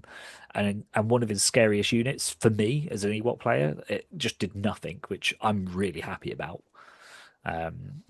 So yeah, that was a good warm-up game. I was kind of blowing the cobwebs off, felt comfortable, came out of it quite happy, because I was worried that I was going to lose my first game. Fly all that way, not play any games, lose game 1, and then go straight on the stream, because Zane was holding down the fort by himself at this point. But unluckily, Bushfax, I think, lost game 1, so he went on the stream with Zane for game 2. Ollie lost game 2, so then he joined for games 3 and 4. Dave, how was your first game? It was on stream if you want to watch it. Oh, you got streamed. Oh, you're. Oh, yeah. Yeah, my first game was on stream. It was against Tyler, who Yes. beat Kev. Good guy. Good list. It's the same list he'd played in the warm-up event. So with Yoda, 3 commandos, you click 1's Delta, Bad Batch, some dudes. Yeah, so he played very well. He was very considered player. A little bit slow for my liking, if I'm honest. But I like to play very, very fast. But we finished the game with time to spare, so it was no problem from that perspective. But it took quite a while thinking about what he was doing and making sure he was being careful, which played out because he won. Spoiler alert.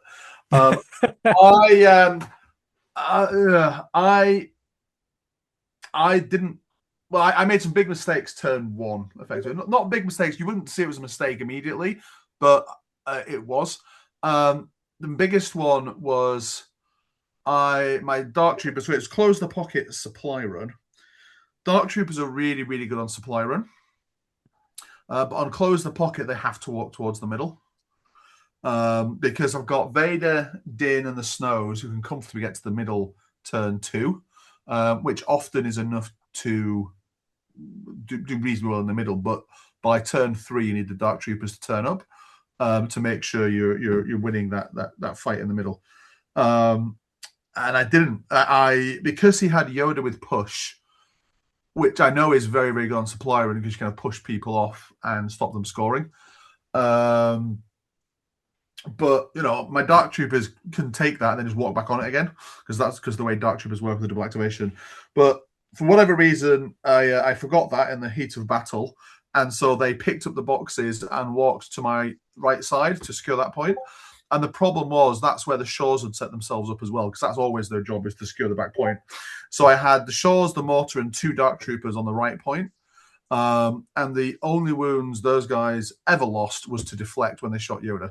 So those guys were completely safe, but I had 8 activations and 4 of them were sat on my point to the right. Yeah, exactly. Really, really bad. The other thing that I could have done differently, that I probably should have done, was because I'd geared up to go to the right.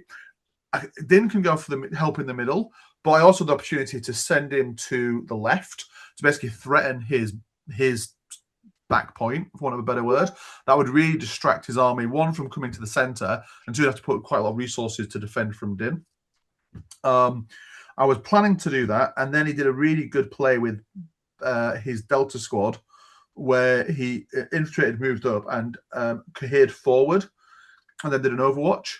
And that would mean is for when Din came on, to get to the line of sight blocker that would allow me to attack his left side in turn 2, he'd have to eat the Delta squad shot.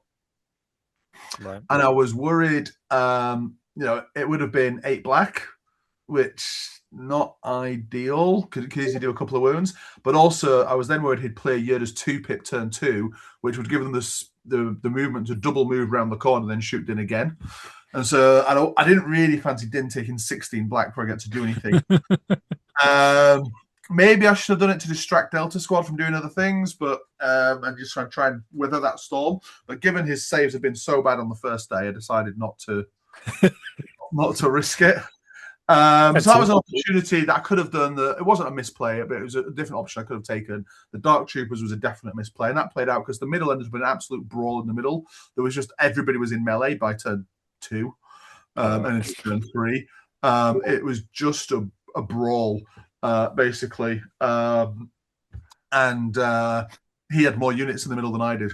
So even though I killed quite a few of his units, kill points was roughly 400 each. Both Vader and Yoda died.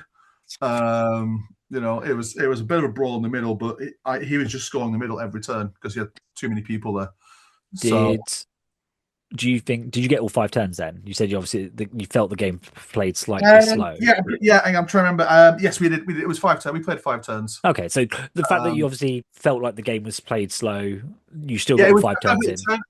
Turn 1, he was very, very slow. After that, it was much better. Okay, it was very considered in turn 1. Because I did see obviously quite a few comments online about some of the stream games not making all 5 turns. I mean, if I'd have played his speed, we would not have got 5 turns in. Yeah, but as you know, I play. You play, yeah. When it matters, you can play very fast. So even though I was losing the middle, I had an out at the end of the game, and I don't know if he saw it, but he basically switched to start targeting Vader around turn 4, which meant my out wasn't going to work very well. So basically, what I saw was because he was holding boxes on his safe point, Vader could have, I still had implacable to burst across and deny him scoring both boxes with Vader. I could have killed one, pushed the other one off. Yeah, and that would have obviously denied him 4 points, which should have won me the game. I don't think he'd seen it coming, but he put enough wounds on Vader, and then I think he won priority on that turn as well. So it just wasn't going to happen. He'd already scored the box before Vader went. So, but I saw the out, even though I was well behind on the primary, and I was like, okay, maybe, but didn't get the opportunity to do it. Didn't matter. Fair enough. Yeah, but no, it's a good game. Good game. I said I misplayed and lost. He played very, very well. But I said I think the list, it wasn't a list problem. It was a user error. So just fair play. And Kev's nodding away there. Does that mean your game 1 on the side event also was a player error? No. Just nodding from day 2. No, just agreeing with Dave. His appraisal. Kev's agreeing that I suck and I need to play better. I did not say that, but I was just agreeing with your own summary. On the Saturday competitive, I got off to quite a good start. I was playing again. I'm afraid I don't remember the gentleman's real name, but his Longshank's name is Call Me Craven. We were Okay. playing Recover. Played a lot of Recover research, which my list likes, and Sweep and Clear, Mhm. which again I played a lot of Sweep and Clear. Um, he was playing Han Solo, Luke Skywalker, Jedi Knight, Chewbacca, Rebel troops with Cassian, so a super squad of Rebel troops rather than fleets. He said didn't have any fleets. Um, Rebel troopers with the Ion, sleeper cell, and two ATRTs with laser cannons. Okay. My list loves ATRTs. Doesn't matter if they've got laser cannons or flamers or whatever. It loves ATRTs. Um, yeah, this ended 16-7 Oh, okay. to me. Um, I killed 731. He killed 363. Um, yeah, it was a bit of a rout on this one. Known as a bloodbath, then I'd say. Yes, yeah. Yeah. Um, trying to think if there's anything notable to remember about No, this. that's what it is. It's what it is. I mean, sometimes when games are like that, it's just the way it is, isn't it? And Yeah, I think I had also had Black Ops as well, and infiltrating a unit, and then they can double move and shoot pretty much whatever they want. Um, I pretty much go after the ATRTs first of all, get rid of those because yeah, that removes all of his long range stuff. And then with snows, they can steady shots and keep themselves safe. So yeah, it was a kind of list that I like to see, and yeah, it was pretty one sided. fair enough. No. So game round two, I played into a lovely gentleman called Chris Platt. And this game is quite hilarious on a lot of fronts for me because um we played close pocket and mark targets. So usual mark targets for me, I picked two low grade and C3PO because they tend not to get in the fight. Or if they do, it's very late in the game, and hopefully firepower is not available or you kind of need to divert your attention elsewhere. Um, and he picked Han and I think it was Wicket. Yeah, it was Wicket. So, and I accidentally picked two riot troopers because he was running a stormtrooper battalion, and I do not for the life of me know why I picked riot troopers because I knew once they got in, they were going to be painful for me to remove because they get the surge defense. Um, when I could have just picked some normal stormtroopers, which he had four of with T21s, because they were KX stormtroopers, riot troopers with Imperial March as well. So they were 6-man squads, and he had two naked scout troopers, which I could have picked, which I didn't want to because then they just hide off in the corner. So it kind of means Wick has to go and chase them down. There was a strike team I could have picked as well, with a sniper rifle. You know, like 2 health, so easy to kill. Um, there was 3 Imperial agents as well, so 1 commander, 2 operatives, and then Commander Vader. Vader's running burst, saber throw, push, and then the officers. It's a mishmash. It's like one's got academy train, sees control and command uplink, and a pistol. The operative's got platoon commander, red armor saves, environmental gear, and stun baton. So that's got immobilize on it. And then the other one's got tip of the spear, trusted agent, seize, and a heavy blaster pistol. He likes WYSIWYG, this guy, because the customizables were the ones where they were before Yeah, that's true. AdeptiCon were really pushing that they had to be WYSIWYG. I'll be honest, I didn't actually even contemplate that. I was struggling to figure out what commander did what because one of them's got exemplar, one of them's got aid, and the other one's got something. the one that gets to keep aims between rounds. So it's like a lot going on trying to remember what it was. So the rest of the Mm. Stormtrooper battalion as well. So the normal rules kick in when it's not Vader receiving an order. So if one of them agents issues an order, then they get 2 aims and a surge. Is that right, Dave? Yeah, yeah. So, um, and that And means the Dominator commander also has compel. and that yes, and that commander has compel. So in theory, if he not plays a non-Vader card, then that means he's got 2 sources of compel, a surge which Vader can share, because I was worried that he might do that and infiltrate Vader, plus the 2 aims. Then you've got the exemplar target and all of that. So basically, but we talked it through, and like I was like, right, okay, there's the kind of gimmickiness of the list. It's like he basically turn 2, popped all the seizes on the commanders. They've all generating aims because they've got target, this, that, and the other. They then aid them an exemplar to the exemplar guy, so everyone's got a shit ton of aims available to them.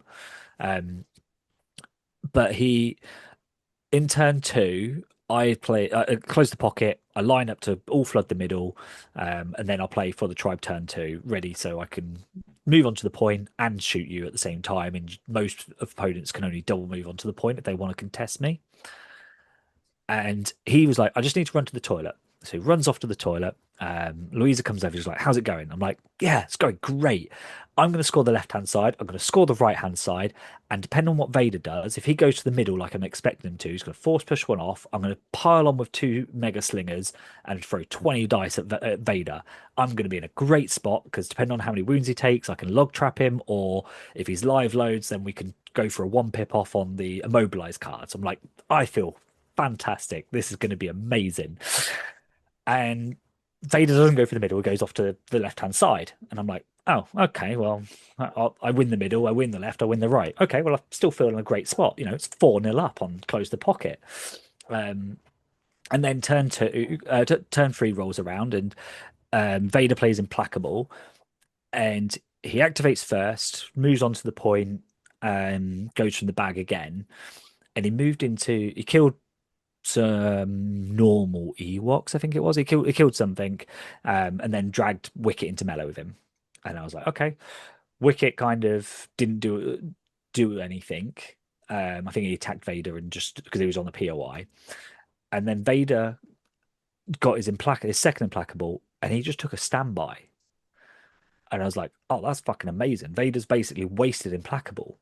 And because if he had killed Wicket or withdrawn, then I had a mega unit of slingers with the immobilized card up, ready to slap him. So he's like, I can't withdraw, I can't do anything. I'm just going to set him a point. So again, I win the left hand side, I win the middle, I win the right hand side. No, I didn't score the right hand side. Because I activated in the wrong order. He had his 2 naked scouts on the right hand side, and they killed my 1 unit of rebel troopers that were over there. So it's 7-0 now. And I'm like, cool, this is fantastic. Turn 3, 7-0 up on close the pocket. Then I've made implacable like wasted, like he's burnt his big play card. Turn 4 rolls around. He wins the left hand side. His scouts are on the right hand side. He's won the right hand side, and I just managed to win the middle. Like I had to pile C3PO and Logray into the middle to win the middle because he'd managed to divert everyone to the middle. And I'm like, and Vader was force pushing things off because he's not spent burst of speed, so he spent it that turn to get onto the middle. So I'm like, oh, okay. So now it's 9-2. I'm like, okay, well, this is going a bit not too good in my favor now. And then the next 2 turns, so it's 4 and 5.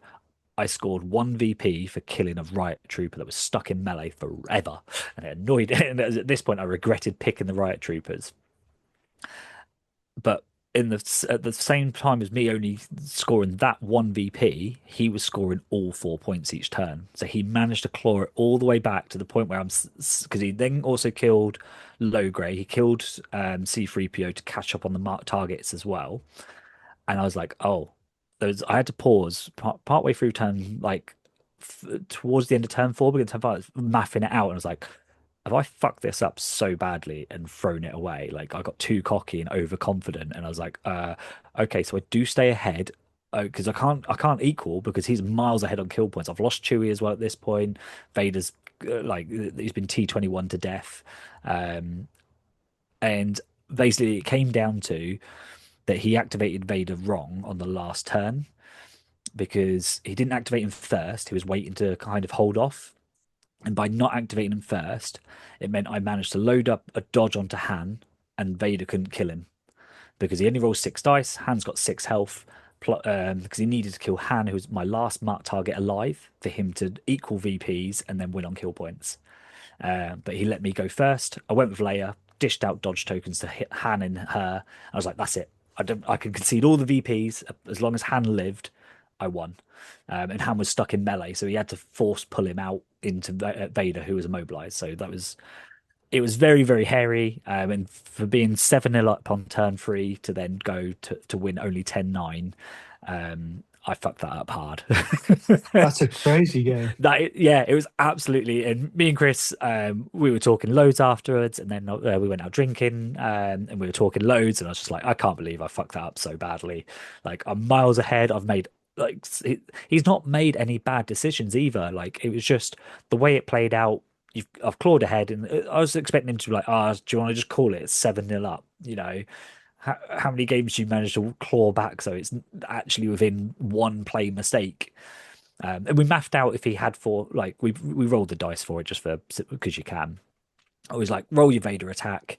You force push Han in. Let's see what happens. So he rolls 6, and I'm like, right, cool. Well, I have to save 4 out of 6 here because you've got uncanny luck.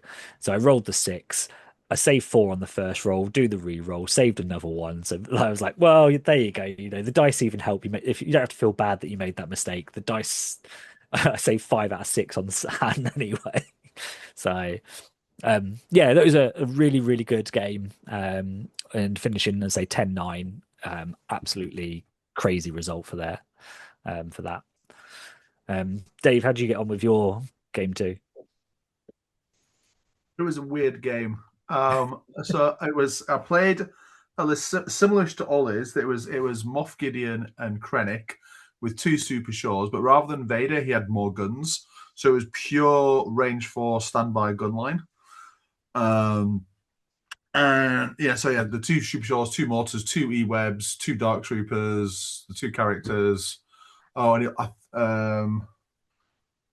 I think he had like some officers as well. I can't remember exactly, but it was just a range 4 gun line with 2 standby cars.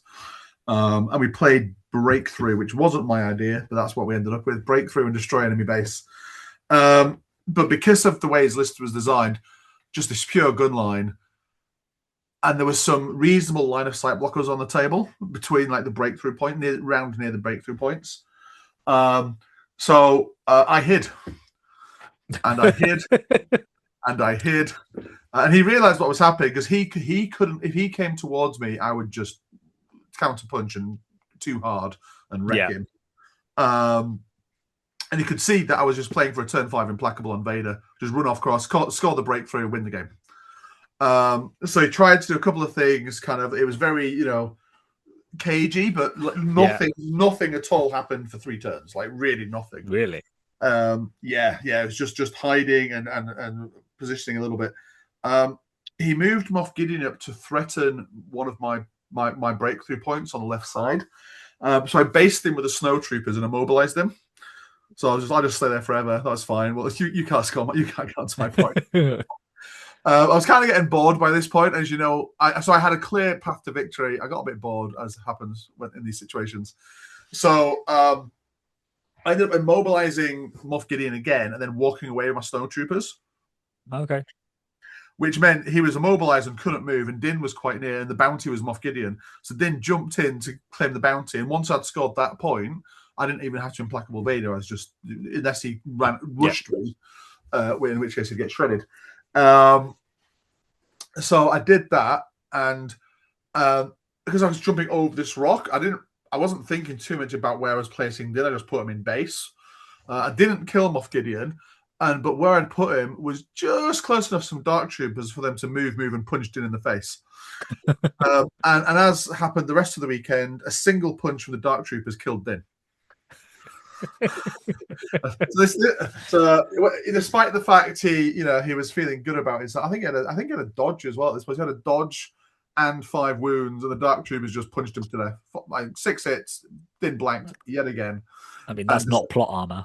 Yeah, and decided to die. So they didn't get the bounty and Din died, and I was then down on VPs, kill points, which put a little bit of pressure on me. So I had to then run across with Vader. But that's what happened. So despite that slight bit of excitement, turn 5, Vader implacable and took his back point, and I won. No. So there was a little bit of excitement in the middle. Yeah, that was it. Yeah, but yeah, it was. I mean, there was chip damage, throughout it. I almost messed it up at the end because there's a bit of chip damage, because various points. I had reduced both shore units to 2 or 3 models eventually. Right. But he had an out because it was destroying enemy base, and his Dark Troopers, if they managed to one-shot some shores in heavy cover, my base was then unsecured, and turn 5 I could have teleported onto my base. But he didn't one-shot me, so I was fine.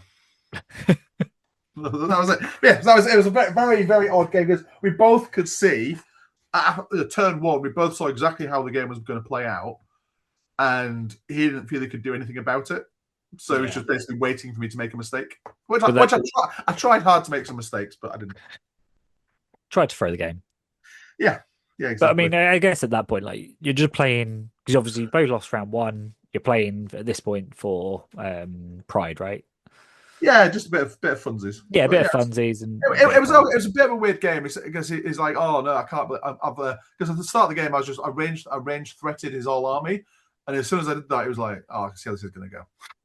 And I just hid, and he's like, yeah, that's what I figured. So turn 2, he did a standby card. I'm like, yeah, I'm not going near you. Turn 3, did a standby card. No, I'm not going near you. Now they're all spent. Now I can go near you. Yeah, exactly. Did you also have a weird game, Kev? Because round 2 sounds like it was full of weird games, with me nearly throwing it, Dave having a weird one. Round 2 was a very, very close game. Spoiler alert, I lost, but the guy who won the Saturday competitive. So okay. Yeah, the guy who won the whole That's always Saturday feels competitive good. tournament. Yeah. It was a close game. Who was it? A gentleman called Ryan Schneider. Never heard of him. I have. I think he said he was from Michigan. Okay, yeah. Across the lake, the other side of the lake. Yeah. From Milwaukee, Chicago, I believe. Again, it was another Republic list. He had Bad Batch. Let me call it a Bad Batch. He had Obi-Wan. He had Anakin. Let's have a look. He had a Jedi Knight, Keeper of the Peace. 2 clone trooper infantry, 1 clone trooper infantry with a scanner, and 2 arcs with medics. And yeah, again, it was close. I lost 10-8, but just not forcing through wounds a lot of the time. Right. He had barrier on both Anakin and Obi-Wan, so he's guarding. He was barriering, and yeah, I just couldn't chew through it. He got a couple of points ahead, and it just stayed that way. He also won on kill points, 525 to 360. We were playing close pocket, sweep and clear. I think on the Saturday, all my games were sweep and clear. I took the left point, he took the right, and we had a big melee in the middle, and he chewed through my dewbacks pretty quickly with Anakin and Obi-Wan and Bad Batch, and then Vader got stuck in, but he was then tied up with 1 unit. I think he was who'd engaged with him. I think Vader was killing Bad Batch and choking the Arcs. So in the end, I just choked the Arcs to death. Um, Giggity. yeah, it was just big melee in the middle. Yeah. And he came out on top because he had the most defensive tech. Yeah, I mean, Vader doesn't want to be in combat with Bad Batch. Like, you will kill them, but it takes a long time, right? Yeah, yeah. I think he also he killed the Guardian as well, the Jedi Guardian. Oh yeah, yeah. Um, but it just took so, and of course he's got the Obi-Wan card where he can Guardian melee Melee. attacks. So it just took forever to chew through stuff, and the snowtroopers are less effective because he's barrying to guardianing onto Obi-Wan, etc., etc. So I'm just Deflect. Yeah. not getting anything through. And he, yeah, I think he deflected 3 or 4 times onto me. So it was tough going. My list doesn't chew through Gar. I need more Pierce in the list, but it just hasn't got it. Yeah, I mean, you don't have much choice as an Empire player, really, do you? CIS, other Empire lists, Rebels, yeah, good playing into them. It just seems good. Gar is always tough. Yeah. Unless it's 212. Unless it's 212, yeah. If it's vehicles, then yeah, I think this list is set up Okay, to so take out that. But you're 1-1, Dave's 1-1, and I'm 2-0. yeah, go on, rub it in. So, I've got to take the opportunities, right? So game 3 for us all, because you only had 3 games, right, Dave? Kevin, sorry, you only had 3. Yeah, just 3 Yeah, games. Yeah. you didn't play. You didn't have to play the 4 rounds, or we did. So game 3 for me was against Brian Roberts, who I played last year. When we played last year, it was the final game of the day 1 heat. So the game didn't matter. Like you had to go 2-1 to make day 2. So neither of us mattered. And this year, he's decided. Like last year, he brought Rebels. This year, he'd brought Stormtrooper Battalion. And after just playing them and having a stupidly close game, which didn't need to be close, I was like, okay, need to play this one sensibly. But his list was so different. So he had Imperial officer with academy trained, lead by example, sees command and control uplink, heavy blaster pistol. So again, the direct and keeping aims, I think, is that build.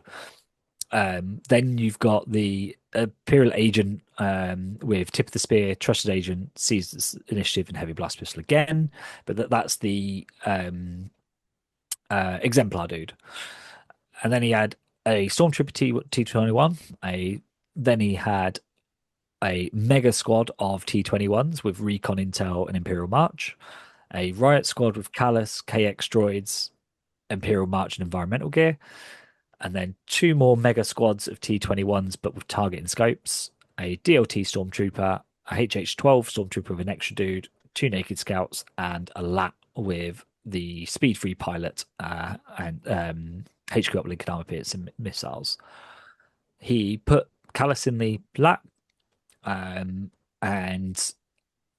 we were playing close the pocket and mark targets again. So it's the exact same setup as the previous game against Stormtrooper Battalion. I lined up exactly the same. I set up 2 mega slingers plus a kind of core ready to dive on the middle. I had some core to go to the left, and I could also go to the right as well with Wicket and one of the mega slingers. So turn 1 didn't really just line up any shots, but he made a mistake. So his marked targets was the LAT, the HH12, which I picked, and then he picked both of his officers. I picked low grade C3PO, one of my slingers, and one of my he picked one of my slingers, and then he picked one of the 6-man course stabby Ewoks, which I think was a mistake because I'm quite happy just to hide them off the board once they're safe. And he he dropped the HH-12, which was the mark target, because he had Black Ops. He infiltrated it, moved forward to take a shot at the mark target squad, the 6-man Ewoks. He did 1 wound, so put it down to a 5-man squad. In return, that meant I walked on with both of my Ion squads, shot the HH-12s, got it down to like 3 dudes, and I was like, okay, well, let's just commit. It's a marked target. I brought one of the slingers on from the side edge of my board as the last activation of the game, of the turn, and I was like, let's finish him off. And I think he saved out, and it was just the lone dude left, which was just quite frustrating, because I was hoping to at least kill that turn 1, just get an activation off and a VP on the scoreboard. But it was fine. I was like, oh, the rebels can finish him off next turn. It's a lone dude. I've got rid of the HH-12. Chewie's okay. Chewie walks on the board, shoots the lat, hits for 4 and does 1 wound, and I'm like, oh, okay, this is how that's going to go. Then what I didn't realize is how hard this list can hit, and it rolls, is it 13 white dice for a super squad with a T21? Is that right, Dave? I think that's right. 9, yeah, 13 white dice. Yep. And it had access to 3 aims, if I remember right. He basically just took an aim, had an aim, and then exemplared an aim. Like, it was like, because he'd aided an aim from one of the officers. So yeah, that was it. The officer who has aid received 2 of them. He'd give it to the 2 mega squads. The other officer would have aims on them for exemplarable. Yeah. So yeah, that shot averages 6 crits, 6 hits. Yeah, and that was disgusting, because the first one was probably a little bit lower than that with 3 aims. I think it was like 10 in total, kills 6 Ewoks, cover got rid of a few plus low profile, and that was on my slinger squad before they'd activated. I was like, okay. I went to try and kill off the other thing. I was like, I'll leave the slingers, I'll try and delay it, and then he activated the next big squad, eliminated that unit. I was like, okay, so I've lost an activation, which is one of my big hitters on this turn. They're lined up for the middle point. I can't take another one of these again. So I went with the other slingers who were ready to go for the middle, and I had to divert completely to the right hand side, because he had 3 units lined up for the right hand side, and I only had 2 at this point. So I was like, well, let's try and balance the score out. Neither of us can score that side this turn. And his scouts, I hit them with the slingers, and I only killed 3 out of the 4. And I was like, okay, that's fine. Wicket can pick off that last dude, not a problem. And that he then went with that last mega squad of his T21 again. Tried to go for the mark target of my stabby boys, left me alive with just the leader. I got a bit lucky there, because the activation before that was C3PO. He gave out some surges, because I was improvised fishing for some core. I was like, I don't care, I just need to get these guys out of line of sight, hide them. And the 2 surges that C3PO generated kept that leader alive. Next thing out the bag was core. I activated them, compelled them, legged it, and hid for the rest of the game. So that was a mark target he couldn't score. And C3PO and low grade were just hiding as well. So he scored 1 VP by killing the mark target, and that was the only one he scored. But it meant I had to concede the middle, which I've never done with Ewoks, I think, on Close the Pocket. I scored the left-hand side, no problem. But the right-hand side, due to me having to spend the improvise to get that core out, I didn't have it up later. And I had a 50-50. I needed the core over Wicket, and I pulled Wicket first. That meant his scouts could move onto the point safely. So he won the right-hand side. So it was 3, was it 3-2, 4-2, 4-2? Because he scored secondary, I scored secondary as well. So again, Close the Pocket. I'm a bit behind on attrition. I'm not feeling too good about this. I'm trying to take out his lat, but his saves are quite hot on the white saves, which dice game. There's nothing like you play around it. So what I did was turn 3. I played the immobilize card and had my trapper unit. So it's 11 black with 2 aims on them. Attack the lat to immobilize it in place, because he was getting down to about 3-4 wounds, and all he had to do was just pivot and then 2-speed freeze away, and he'd be at the other end of the board where I've got nothing that can deal with it. So I had to immobilize it for Chewie to then finish it off, and I got 1 wound through.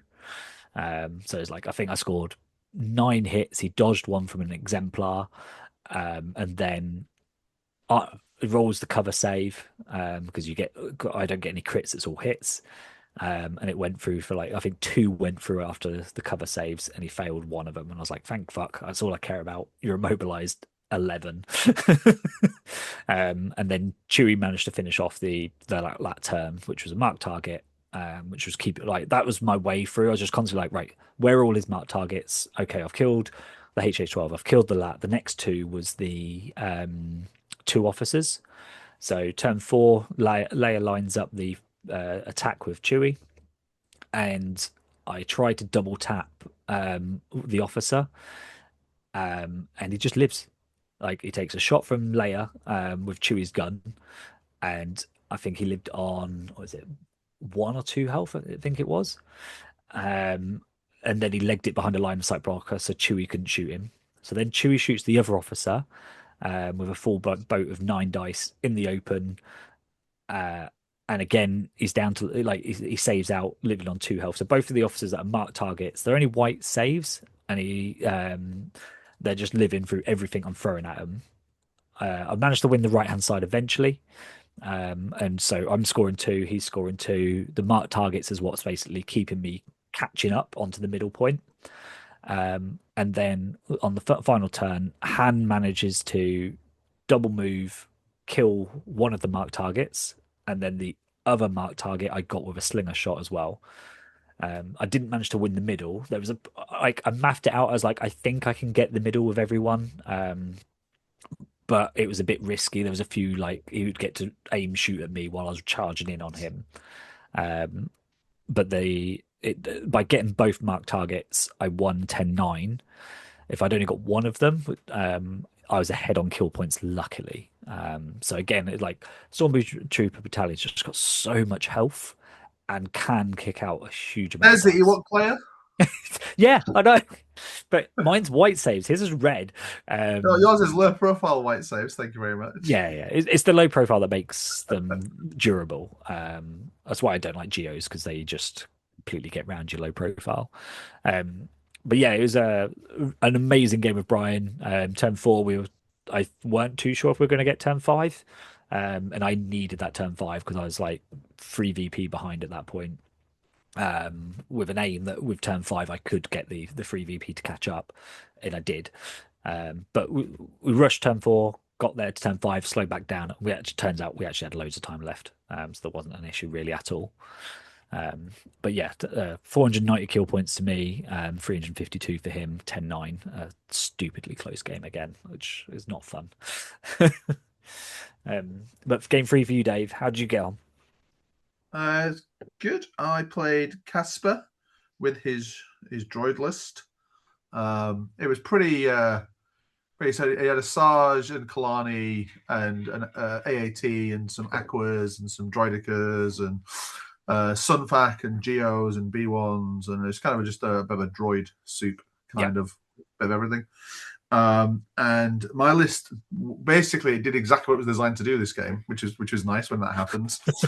But he I think he misdeployed his AAT. So he put his AAT kind of he's closed the pocket and sweep and clear, and he put his AAT kind of slightly towards one of the sides because he'd kind of gone into the middle of everything else. The AAT came on late, and to be able to get a reasonable shot turn 1, he put it on my left side.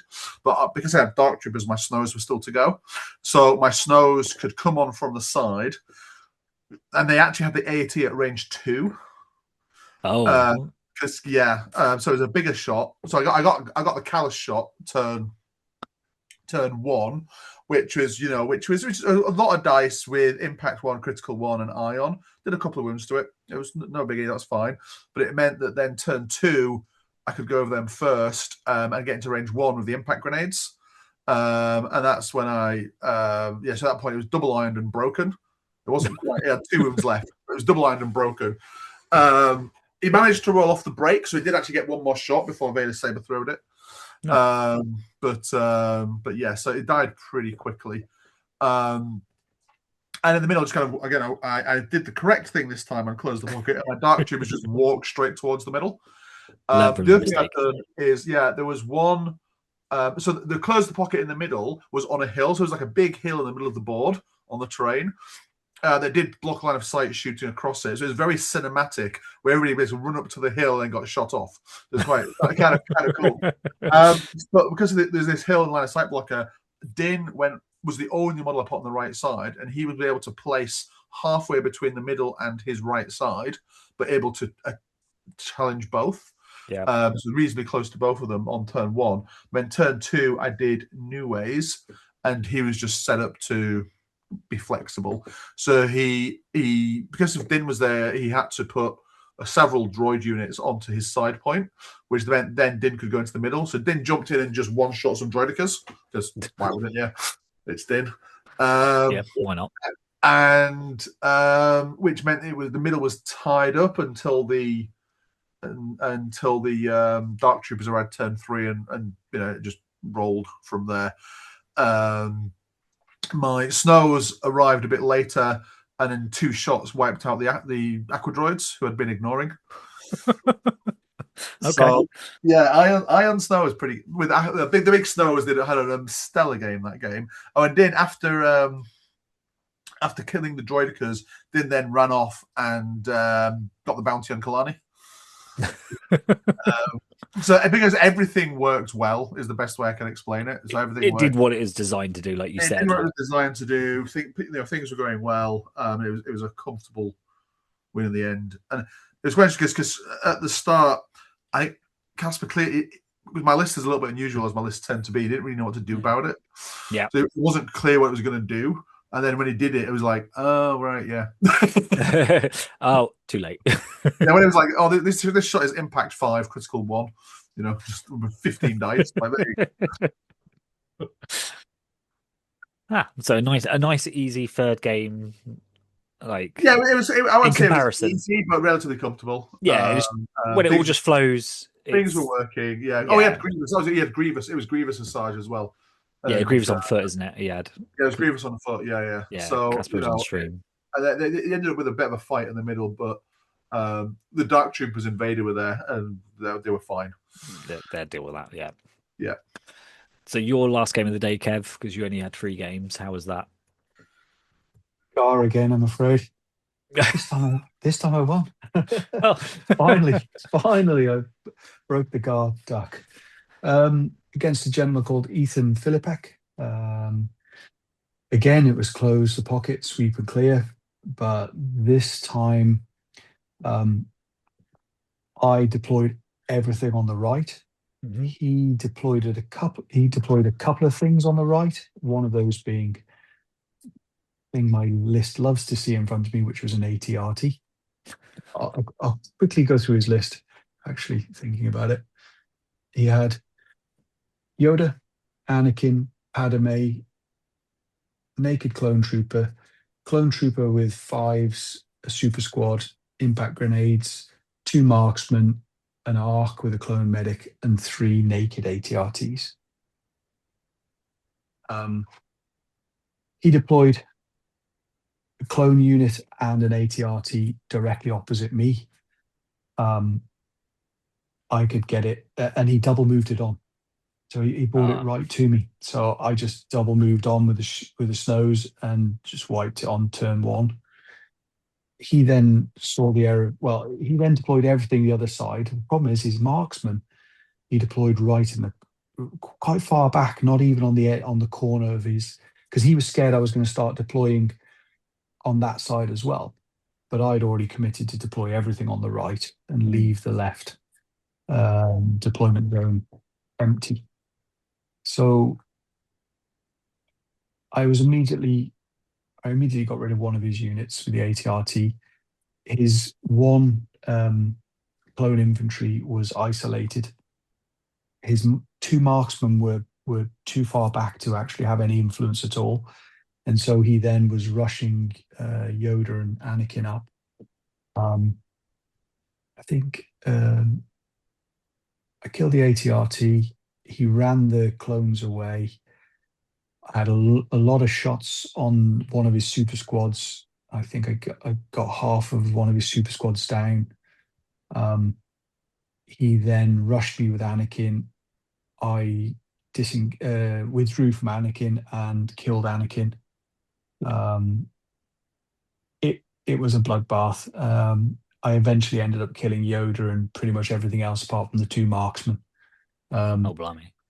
It ended 13-6 to me. I killed 900 points. He killed 300. Oh, okay. Yeah. Finally, my revenge on Gar. Yeah. Just need to have it on stream now. Yeah. And then I finished the Saturday competitive 2-1. I was happy with that. Yeah. And I lost to the eventual winner of the Saturday competitive. So that's all good. So you went I helped 2-1. helped his strength of schedule. 2-1, 1-2, 2-1. Yes, I went Yeah. 2-1, 1-2, 2-1. Probably we won't go into my Sunday games, but I went 2-0, 1 with a bye because I didn't fancy playing the last game. So, I mean, over the whole weekend then, so what's that, 2, 4, 5? You broke even, just above broke even, right? Games played 6 and 4, Yeah. but in the end I was 7 and 4 because of the 1 bye. So we'll call it 6 and 4. That's still 6 and 4. better than Cockles would ever do. It's not a coin flip. I was happy with that. I was very, very, very tired by this Sunday, but it had been AdeptiCon's fantastic. If anybody gets a chance to go, absolutely. Yeah, if you're How many years is this for you? Like 4th year. 4th year, same as me then. Yeah. So you've been going the same time as me. Cool. Yeah. So It's if my you 7th or 8th. I guess you've seen it change dramatically. I mean, it's a massive, massive, massive event, isn't it now? I love the new venue so much though. Like it makes it Yes. so much more enjoyable. Like if you Being able to walk in the city and walk from the hotel. it's downtown. Like everyone's like, oh, I'm only 5-10 minutes away. Like and that's walking. You can get your Ubers to make it quicker. But it's like, oh, I just want food. Okay, well, there is so many food joints within a 5-minute walk. Yes. Like, yeah, right. The market closes quite early, where I think there's a lot of choices, and I like the market. The Third Street Market, which is just around the corner for when you do go, if anyone does go. But then like there's the Italians nearby. There's like The smokehouse on the corner. Oh, that smokehouse is really nice, and the staff are quite funny. And then like the karaoke bar when it's not flooded. Well, the smokehouse when they've actually got anything in stock. Yeah, that's 2 years on the trot. They've just had no beer in stock. The first 3 things that were ordered, no, don't have that. Nope, don't have that. No, we don't have that. I think we started at 64, and I think the drink we got to order was 60. Like we're just like, no, just work our way back up. Yeah, but if you're on the fence about going to AdeptiCon or not, then you pull the trigger, go. It's absolutely fantastic. It's always it's tiring. It's always a good laugh, and Milwaukee. There's not a huge amount of things to do in the city, but if you're going for AdeptiCon and to eat and socialize, then it's perfect. And I think So $1 drinks. We found a bar with $1 drinks. That is very true. That bar was so cheap. I checked the transaction come in the other day. So the only thing I paid for was 35 shots, and that came in at £101. Like that's just stupid. Like was it less than £3 a shot? Is that what, like? Yeah. Which actually, like, could you get that in the UK? and that wasn't during happy hour where it's $1. No, that was just peak hours at like 12 in the morning. Yeah, if you want crazy drinks prices, that was the place to go. But yeah, I also like the place across the square where we had the sour beer. Yes, that was we went after the day before, didn't we? It was last day, wasn't it? It was the last day. Yes, yeah. On the Sunday. I think all the bars and things went to pretty good. Yeah, I mean, it's the great. The only problem, as I've mentioned before to several people, is there's a distinct lack of vegetables. And after Bring some raw carrots with you, or something like Jeff does. Jeff went to the shop and bought some raw carrots last year. Last year he did, didn't he? Yeah, I remember. Yeah, It's all really, really good, but it's all very rich and lacking in basic vegetables that aren't covered in oil. Yeah, there's a lot of protein. Yeah, there's a lot of protein. protein and barbecue sauce. That's all you need. Yes, yeah. It's all nice food though. It is all very good. It's all very good. Yeah. So final games then. Let's try and whack these out because obviously I just realised that's actually been a lot longer than I imagined this episode being with just battle reports. So for myself, made it into the top 8. It was me versus Austin Miller. Now, I've been playing Ollie, and I think I checked my spreadsheet before I went to Worlds. I played Empire 14 times out of the 38 games I played, or something silly like that. Only 3 of them were against people other than Ollie. So 11 of them were into some form of Remnant, Double Dark Trooper, the standby shenanigans. So I was very, very familiar with Austin's list. And we ended up playing Bunker Assault and Mark Targets. So I literally played 2 games all weekend. I've played Bunker Assault and Mark Targets as one combination for this game and my first game of the day, and Close the Pocket and Mark Targets. They're the only 2 combinations of missions I've played across 4 games. So I kind of knew recently from playing Ollie literally the weekend before Worlds that with this list you kind of got with Bunker Assault, because of all the standby shenanigans and the dice it can throw, that I wanted to slow roll it. Unfortunately, the terrain did not help. It was a very, very open battlefield. So turns 2, 3 we scored 2 points each, and that was it.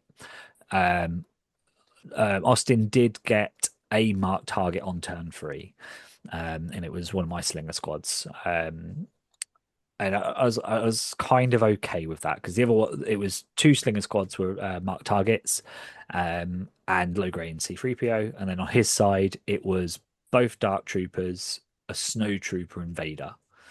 No, it wasn't both Dark Troopers. It was Vader, Gideon, Snow Trooper, and 1 Dark Trooper. Because that comes important later. So turns 2 and 3, not a lot. I tried to poke him with the assault card. I stripped off a standby on the Mega Shore squad with Chewie, waiting as late as possible. And then he didn't retake a standby with the Shore Troopers, which I thought he would. He chose to shoot Chewie, which was fine. I still had my repair droid. So then I activated the slingers that were hiding behind Chewie, moved them forward, slung into some shores, just threatening, moving forward, putting pressure on and threatening his point. Didn't kill them, but they're down to I think it was a heavy and 2 dudes. So I was like, okay, this is a good attrition on the left-hand side. The right-hand side, I had lost a slinger unit to Vader going last and doing silly things by walking forward, blasting my mega squad, scattering them, then force pushing them, then scattering them even further and cohering them all in the open. So then the first activation of turn 3, he then basically just lit them up and killed them with some Dark Troopers in the open. But they weren't a marked target. They were just a spare unit of slingers. I was trying to commit and hit some Dark Troopers and try and push armor free. And in all my previous games, slingers can do that. I killed a Dark Trooper model. I was okay with not a good exchange, but it was a start. And I found in previous games that trying to whittle them Dark Troopers down or even killing them is really helpful. And then turn 4 happens, and we're trying to, because there's 2 kind of major points of the game really that kind of the game pivoted. He played Implacable. I let him because I could have changed the plans. I was like, no, I'll save it for turn 5. He gets Implacable off either on turn 4 or turn 5, and that's it. On the left-hand side, I started to push up in turn 3. I had Han, Leia, Chewie, slingers, and both of my rebel troopers on that side, all able to move on to his point. Chewie kind of moves up, takes a standby, waiting for Vader's Implacable. He'd already activated once, and no, he didn't. He hadn't activated all, so I knew he was going to have to walk out from behind the POI because I had 3 units on the point. and he had 1. So Vader's got to dive his bunker. So I took the standby of Chewie, and like I'm not gonna kill anything. His Dark Troopers are hiding. They've already double bin. So I was like, this it's the only chance I've got. Vader walks out, saber throws me, takes a shot to the face, takes 3 wounds, I think, and then kills Chewie in exchange. Um, and then force pushes 2 units off. And I'm like, okay, that kind of played out how I expected it. He just manages to win that point. On the other side of the board, though, the Mega Shores had activated to try and kill a marked target, which he failed, and I ran away with them, hid them on my point at the other end of the board. The other 2 units on that side of the board was a Snow Trooper and a Dark Trooper. All of them had been, and he couldn't get any other more units onto the right-hand side of his bunker. I could get all 3 of my Ewoks onto that point. I'd trigger both standbys, but in theory, they should live. Because I'd have a heavy cover. I've got low profile on both shots, and I can try and cohere to reduce the amount of wounds each shot does as well when each of the standbys triggered at separate times. And I asked him several times, like, you definitely can't get any more on that point, can you? He's like, nope, freeze the maximum I can get. And I'm like, cool, and I can get 3 on there as well. Cool. And the whole of that turn, we were talking it out. And then what do? I didn't activate the unit. I just was like, nope, he's got that Mega Shore unit still to go. I'm not going to live through 3 shots. I can live through 2, but I can't live through a 3rd shot, especially from a Mega Shore. But they'd already been. But in my head, for some reason, I thought they were still to go. So what I ended up doing was just kept on my point, stayed there, making sure that he couldn't come towards me, I couldn't go towards him. But that meant I didn't deny him a VP when I should have dived on turn 4. Because I was meant to be threatening both on turn 4 at the same time, and I ended up only threatening one side, which he could kind of handle, but it wasn't looking too good. Because come turn 5, he plays Vader's Might, a change of plans it, and he plays Mastery of Evil, which is fine. I've got all my Inspire on that side of the board. It's fine. But what he did was, and I didn't see this out until he told me actually, but Han could have double moved onto the POI, touching the area terrain to see Gideon and shoot him who was on 2 health, and he was a marked target. So that would have been a marked target for me, equalness on VP, and end result would have actually meant I won, because I had 4 units on his POI, he had 3, and he made 1 long shot from that unit of Mega Shores from the previous turn that I thought had activated, the same squad that trumped me on turn 4, unaimed, because he had to spend the aim for range 4 shot into a Rebel Trooper unit with 3 dodges available because of Leia. And they've only got 3 health left, and he rolls 3 natural crits. I need to make 1 save to live, and I completely fail, which then meant we tied on that point, which then meant we went to kill points. So we scored 8-8, and he killed 377 to my 217.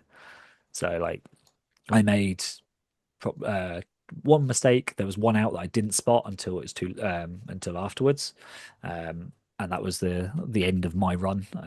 I mean, finishing 6th overall, best Rebel player, is great. Like, you can't complain about it, but it's a little bit frustrating when you're sitting there going, "Fuck's sake! If I'd not, for whatever reason, thought what I was thinking at the time, then I could have been in the top 4, and then You got yourself a medal. Yeah, I did. I've never had one. I got one of these bad boy medals. Awesome, aren't they? Yeah. Well done. And it was obviously Turns out Legion easy if you do what you're supposed to do. Yeah, it is. Yeah. If you just actually do the thing that's meant to be done. It's like so many times, like, you know what you're supposed to do, and you just for every reason you don't do it, and you're like, oh well. Yeah. But it's like, it was okay because it was like, okay, it's fine. Like, I planned for it, but then at the same time I was also planning on the left hand side. So my real objective was to overflow the left hand side. With Vader, it's really, really hard to do that because of implacable force push. Vader's Might change of plans. Force push is really good. Yeah, for 40 points. And to be honest, if he hadn't had that 40 points from force push, he loses. Because implacable, he gets rid of 1, therefore he doesn't score turn 4. I'm then 1 VP ahead. Turn 5, I'm 2 VP ahead. and that's without the mark target. So yeah, without that force push, he loses massively. But yeah, that was my game 4. Dave, how was you actually played the final game as well? Yeah. I got to face Ewoks, which was I think my list is good. It doesn't look like Ewoks. It's just there's just too many of them. But I played Intercept Surface Scan. He put these scanners on Logray and 3PO, which I'm a little bit surprised about, to be honest. Yeah. That's what he chose. I put the bounty on Logray, and there's a really nice piece of. It was like an Endor board that was really suitable, but it had like a big tower in the middle that was height 2. So basically, turn 1, Din just jumped on top of the tower, so nothing could see him, and he had the whole board to go at for turn 2. He tried to climb up onto the tower using like a height 1 terrain and another piece of height 1 terrain. But we checked very carefully. We think it was like a couple of millimeters out from him being able to do that with some slingers to try and get cheap. There wasn't the gap between them wasn't quite right. But yeah, so then my plan was Din jumped in, killed Logray. He at the end of turn 2, he dropped the scanner, so I scored the bounty, scored the 2 extra points for the scanner. He didn't score the scanner, so I went really far ahead. The problem was the snow troopers had run up the middle and done okay. Turn 2, they were supposed to, because they had my intel token, they were supposed to base somebody near the back point and then immobilize them to try and keep them safe a little bit while I scored the back point. That was the plan. Mm-hmm. But there was a wonderful bit of terrain right next to the POI, and he'd bodied the entire POI with Ewoks. So I couldn't physically get onto the point with my snowtroopers. I ran up there straight down the middle of the board, and my snowtroopers couldn't get onto the back point. So I'm like, yeah. So I measured like a few times, trying to work out, is there a way they can get somewhere that's on the back point? And no, there just wasn't. So in the end, I went off and I shot Chewie turn 2 with impact grenades, broke his incognito, did a few wounds to him, 4 or 5 wounds, whatever it was. Based somebody else, immobilized them, and then just 4 or 5 units of Ewoks just piled on my snowtroopers. So there's a bit of a fight there for a minute. But I was, because of the Din play turn 2, I was really ahead and very comfortable, and I knew that I just had to avoid him doing the same thing to me. Yeah. Because it was intercept, I thought I'll go behind a little bit on the primary, but I think I can weather that. And because Din had my scanner, I had to get him safe. So he went next, did his play where he kind of did his 2-pip. So normally jumps into Ewoks, kills them, then flamethrowers another Ewok, kills them, and Din's doing great Din things. And with no Ewoks near him to pick up his scanner if he dies. And he was next to Vader, so Vader was protecting it. But Din fluffed his lines, didn't kill the first Ewoks, and he couldn't kill flamethrower the second Ewoks. And to add to insult to injury, the ATST had been hit a few times. But he had 3 wounds left, and Vader had burst across, so he was immobilized. Mm-hmm. So Vader had to hit for 3 to kill Chewie, and this was turn 3. But Vader missed with the aim, missed again. So Chewie on 1 wound, then killed Din. Din dropped the scanner. Chewie picked up the scanner. Next turn, it was Leia's double shot from Chewie, and he went before Vader, deleted a Dark Trooper unit, and it was just this catalog of disasters because Din fluffed to kill an Ewok unit, and then Vader failed to saber throw Chewie to death. It just kind of cascaded into not good. But by the end, it's Ewoks, a lot of stuff. I'd killed Chewie, 4 of his 5 characters, and he had 13 Ewoks left. But I only had Vader and a squad of Dark Troopers. It was absolute carnage. So good game. I could have won it, but I didn't. Yeah, Matt's list was interesting because I was watching him throughout the year because I saw him playing. Evans, yeah, because he doesn't run any Rebel Troopers. No, it's pure Ewoks. I was surprised. I was really surprised he didn't. I don't know if he didn't see the Din play, but he didn't bubble wrap Logray. So Din could just move, punch him in the face from new ways, And and easily just kills dropped him. it. Yeah, and it Yeah. was the last activation turn too. So he couldn't. So I didn't have the scanner. But Well, so I thought that was the game-winning play turn 2, but then then we fluffed it. then Vader fluffed it. So Yeah. you went 2-2 in the top 64. Yep. So 5-2 overall, 2-2 in the top 64. Yeah. 5-2. See, like it's definitely not a coin flip. No. And I went 3-1 overall, so I'm not a coin flip. So we're all better than Cockles would ever do. Which is the important thing in life. Exactly. Like, and even Ollie didn't either as well. So that's the important thing. We're all very happy. So yeah, I mean, anyone who is still listening at this point, thank you very much for listening. It's just been a bit of a battle rep and a bit of an enjoyment and celebration of what we did at AdeptiCon. Obviously, if you do want to go, reach out to us. More than happy to give you breakdowns of how much we spend each year, like to get there and stuff. Like, it is obviously traveling to America, so there is a slight more expense than traveling to a European tournament,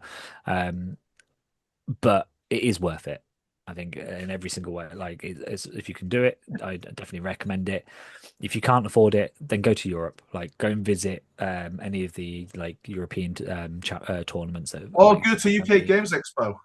Which will be the next AdeptiCon if we keep going. Yes, there are 2 events, obviously, that you should go to if you are in the UK. First one being Games Expo, which is the bank holiday weekend of May. They are trying to push it, AMG that is.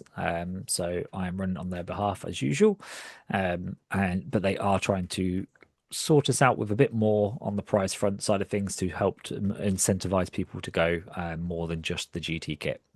But obviously we do have the first GT kit of the year and the season, so that's the like purple Mace Windu scoreboard. It's lovely. It is really nice. It's very nice. It is. I spent all of my Shiny golden tickets prizes. on that. Yeah. Yeah. So that's available. I'm assuming that'd be for first place. Did you figure out, Kev, if the gold Arabesh cards are part of the GT kit? Because you sat there for ages trying to work out what was in the article versus what was on the prize wall. I spoke to the guy and he confirmed that the gold Arabesh cards are the GT along with the foil command cards. The foil command cards are the participation. Yeah. And the top 8 is the gold Arabesh cards. Arabesh cards, yeah. Ooh, so the acrylic cards were Adepticon exclusives then? Yes. The thick plastic acrylic ones, were Thrawn, etc. They're Adepticon only. Nice. Okay. And then obviously you also get your watermelon dice for red defense and the licorice black stroke grey dice, which is nice and confusing. So that is all available at Games Expo, which is the first GT of the season.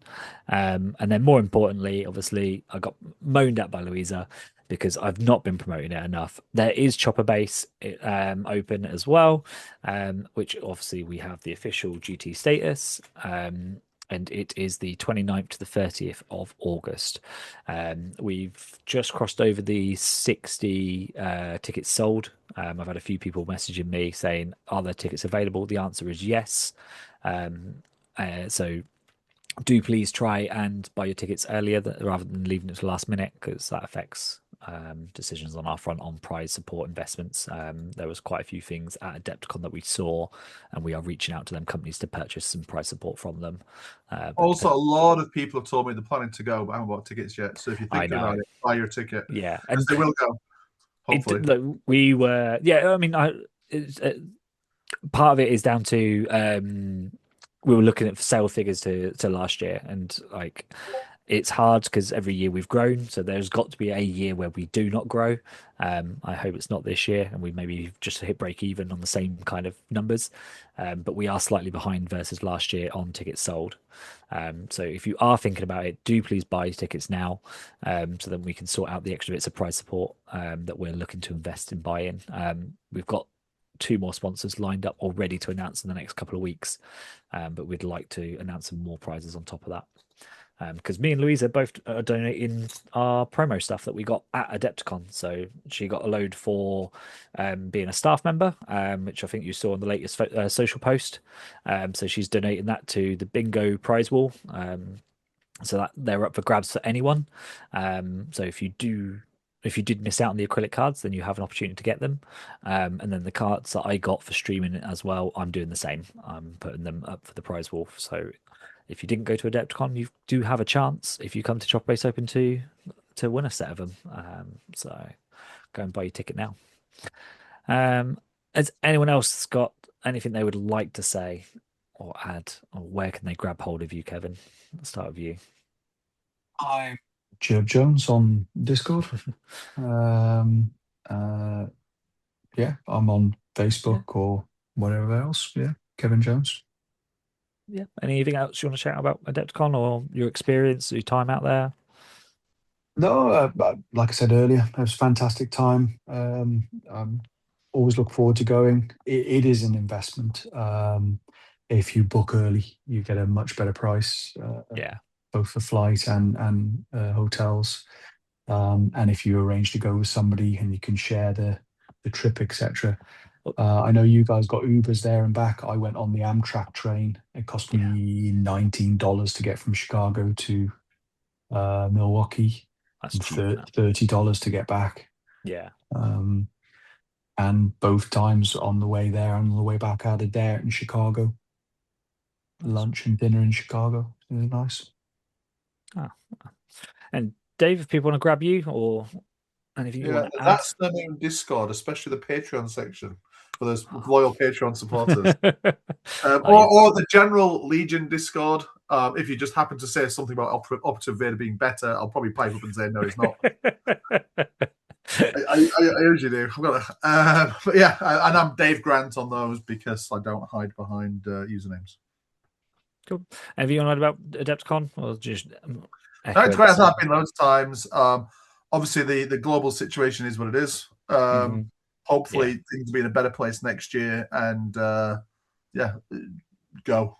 It's if you can, it's good fun. But if you can't, UK Games Expo and Chopper Base. Yeah, definitely. But not quite the same, but they're as close as you're going to get. So yeah, thank you very much for listening. I've been Andy. As Ollie's not here to say it, you can usually find me standing outside a dog shelter in Peterborough with drooling lips. And you can find us obviously on our Discord, as Dave rightly said, because I've not mentioned it once, but on our Patreon Discord server, you can find us and pester me or any of us for list ideas, list feedback, events that are upcoming and stuff like that. But otherwise, drop us an email at andy@that'snomoonpodcast.com. Hopefully I've got that one right. But that's it for now, and hopefully I'll speak to you all on Saturday when we have Justin on. So you don't have to wait for the usual 2 weeks. Thanks very much, guys. I'll speak to you soon. Say bye. Bye.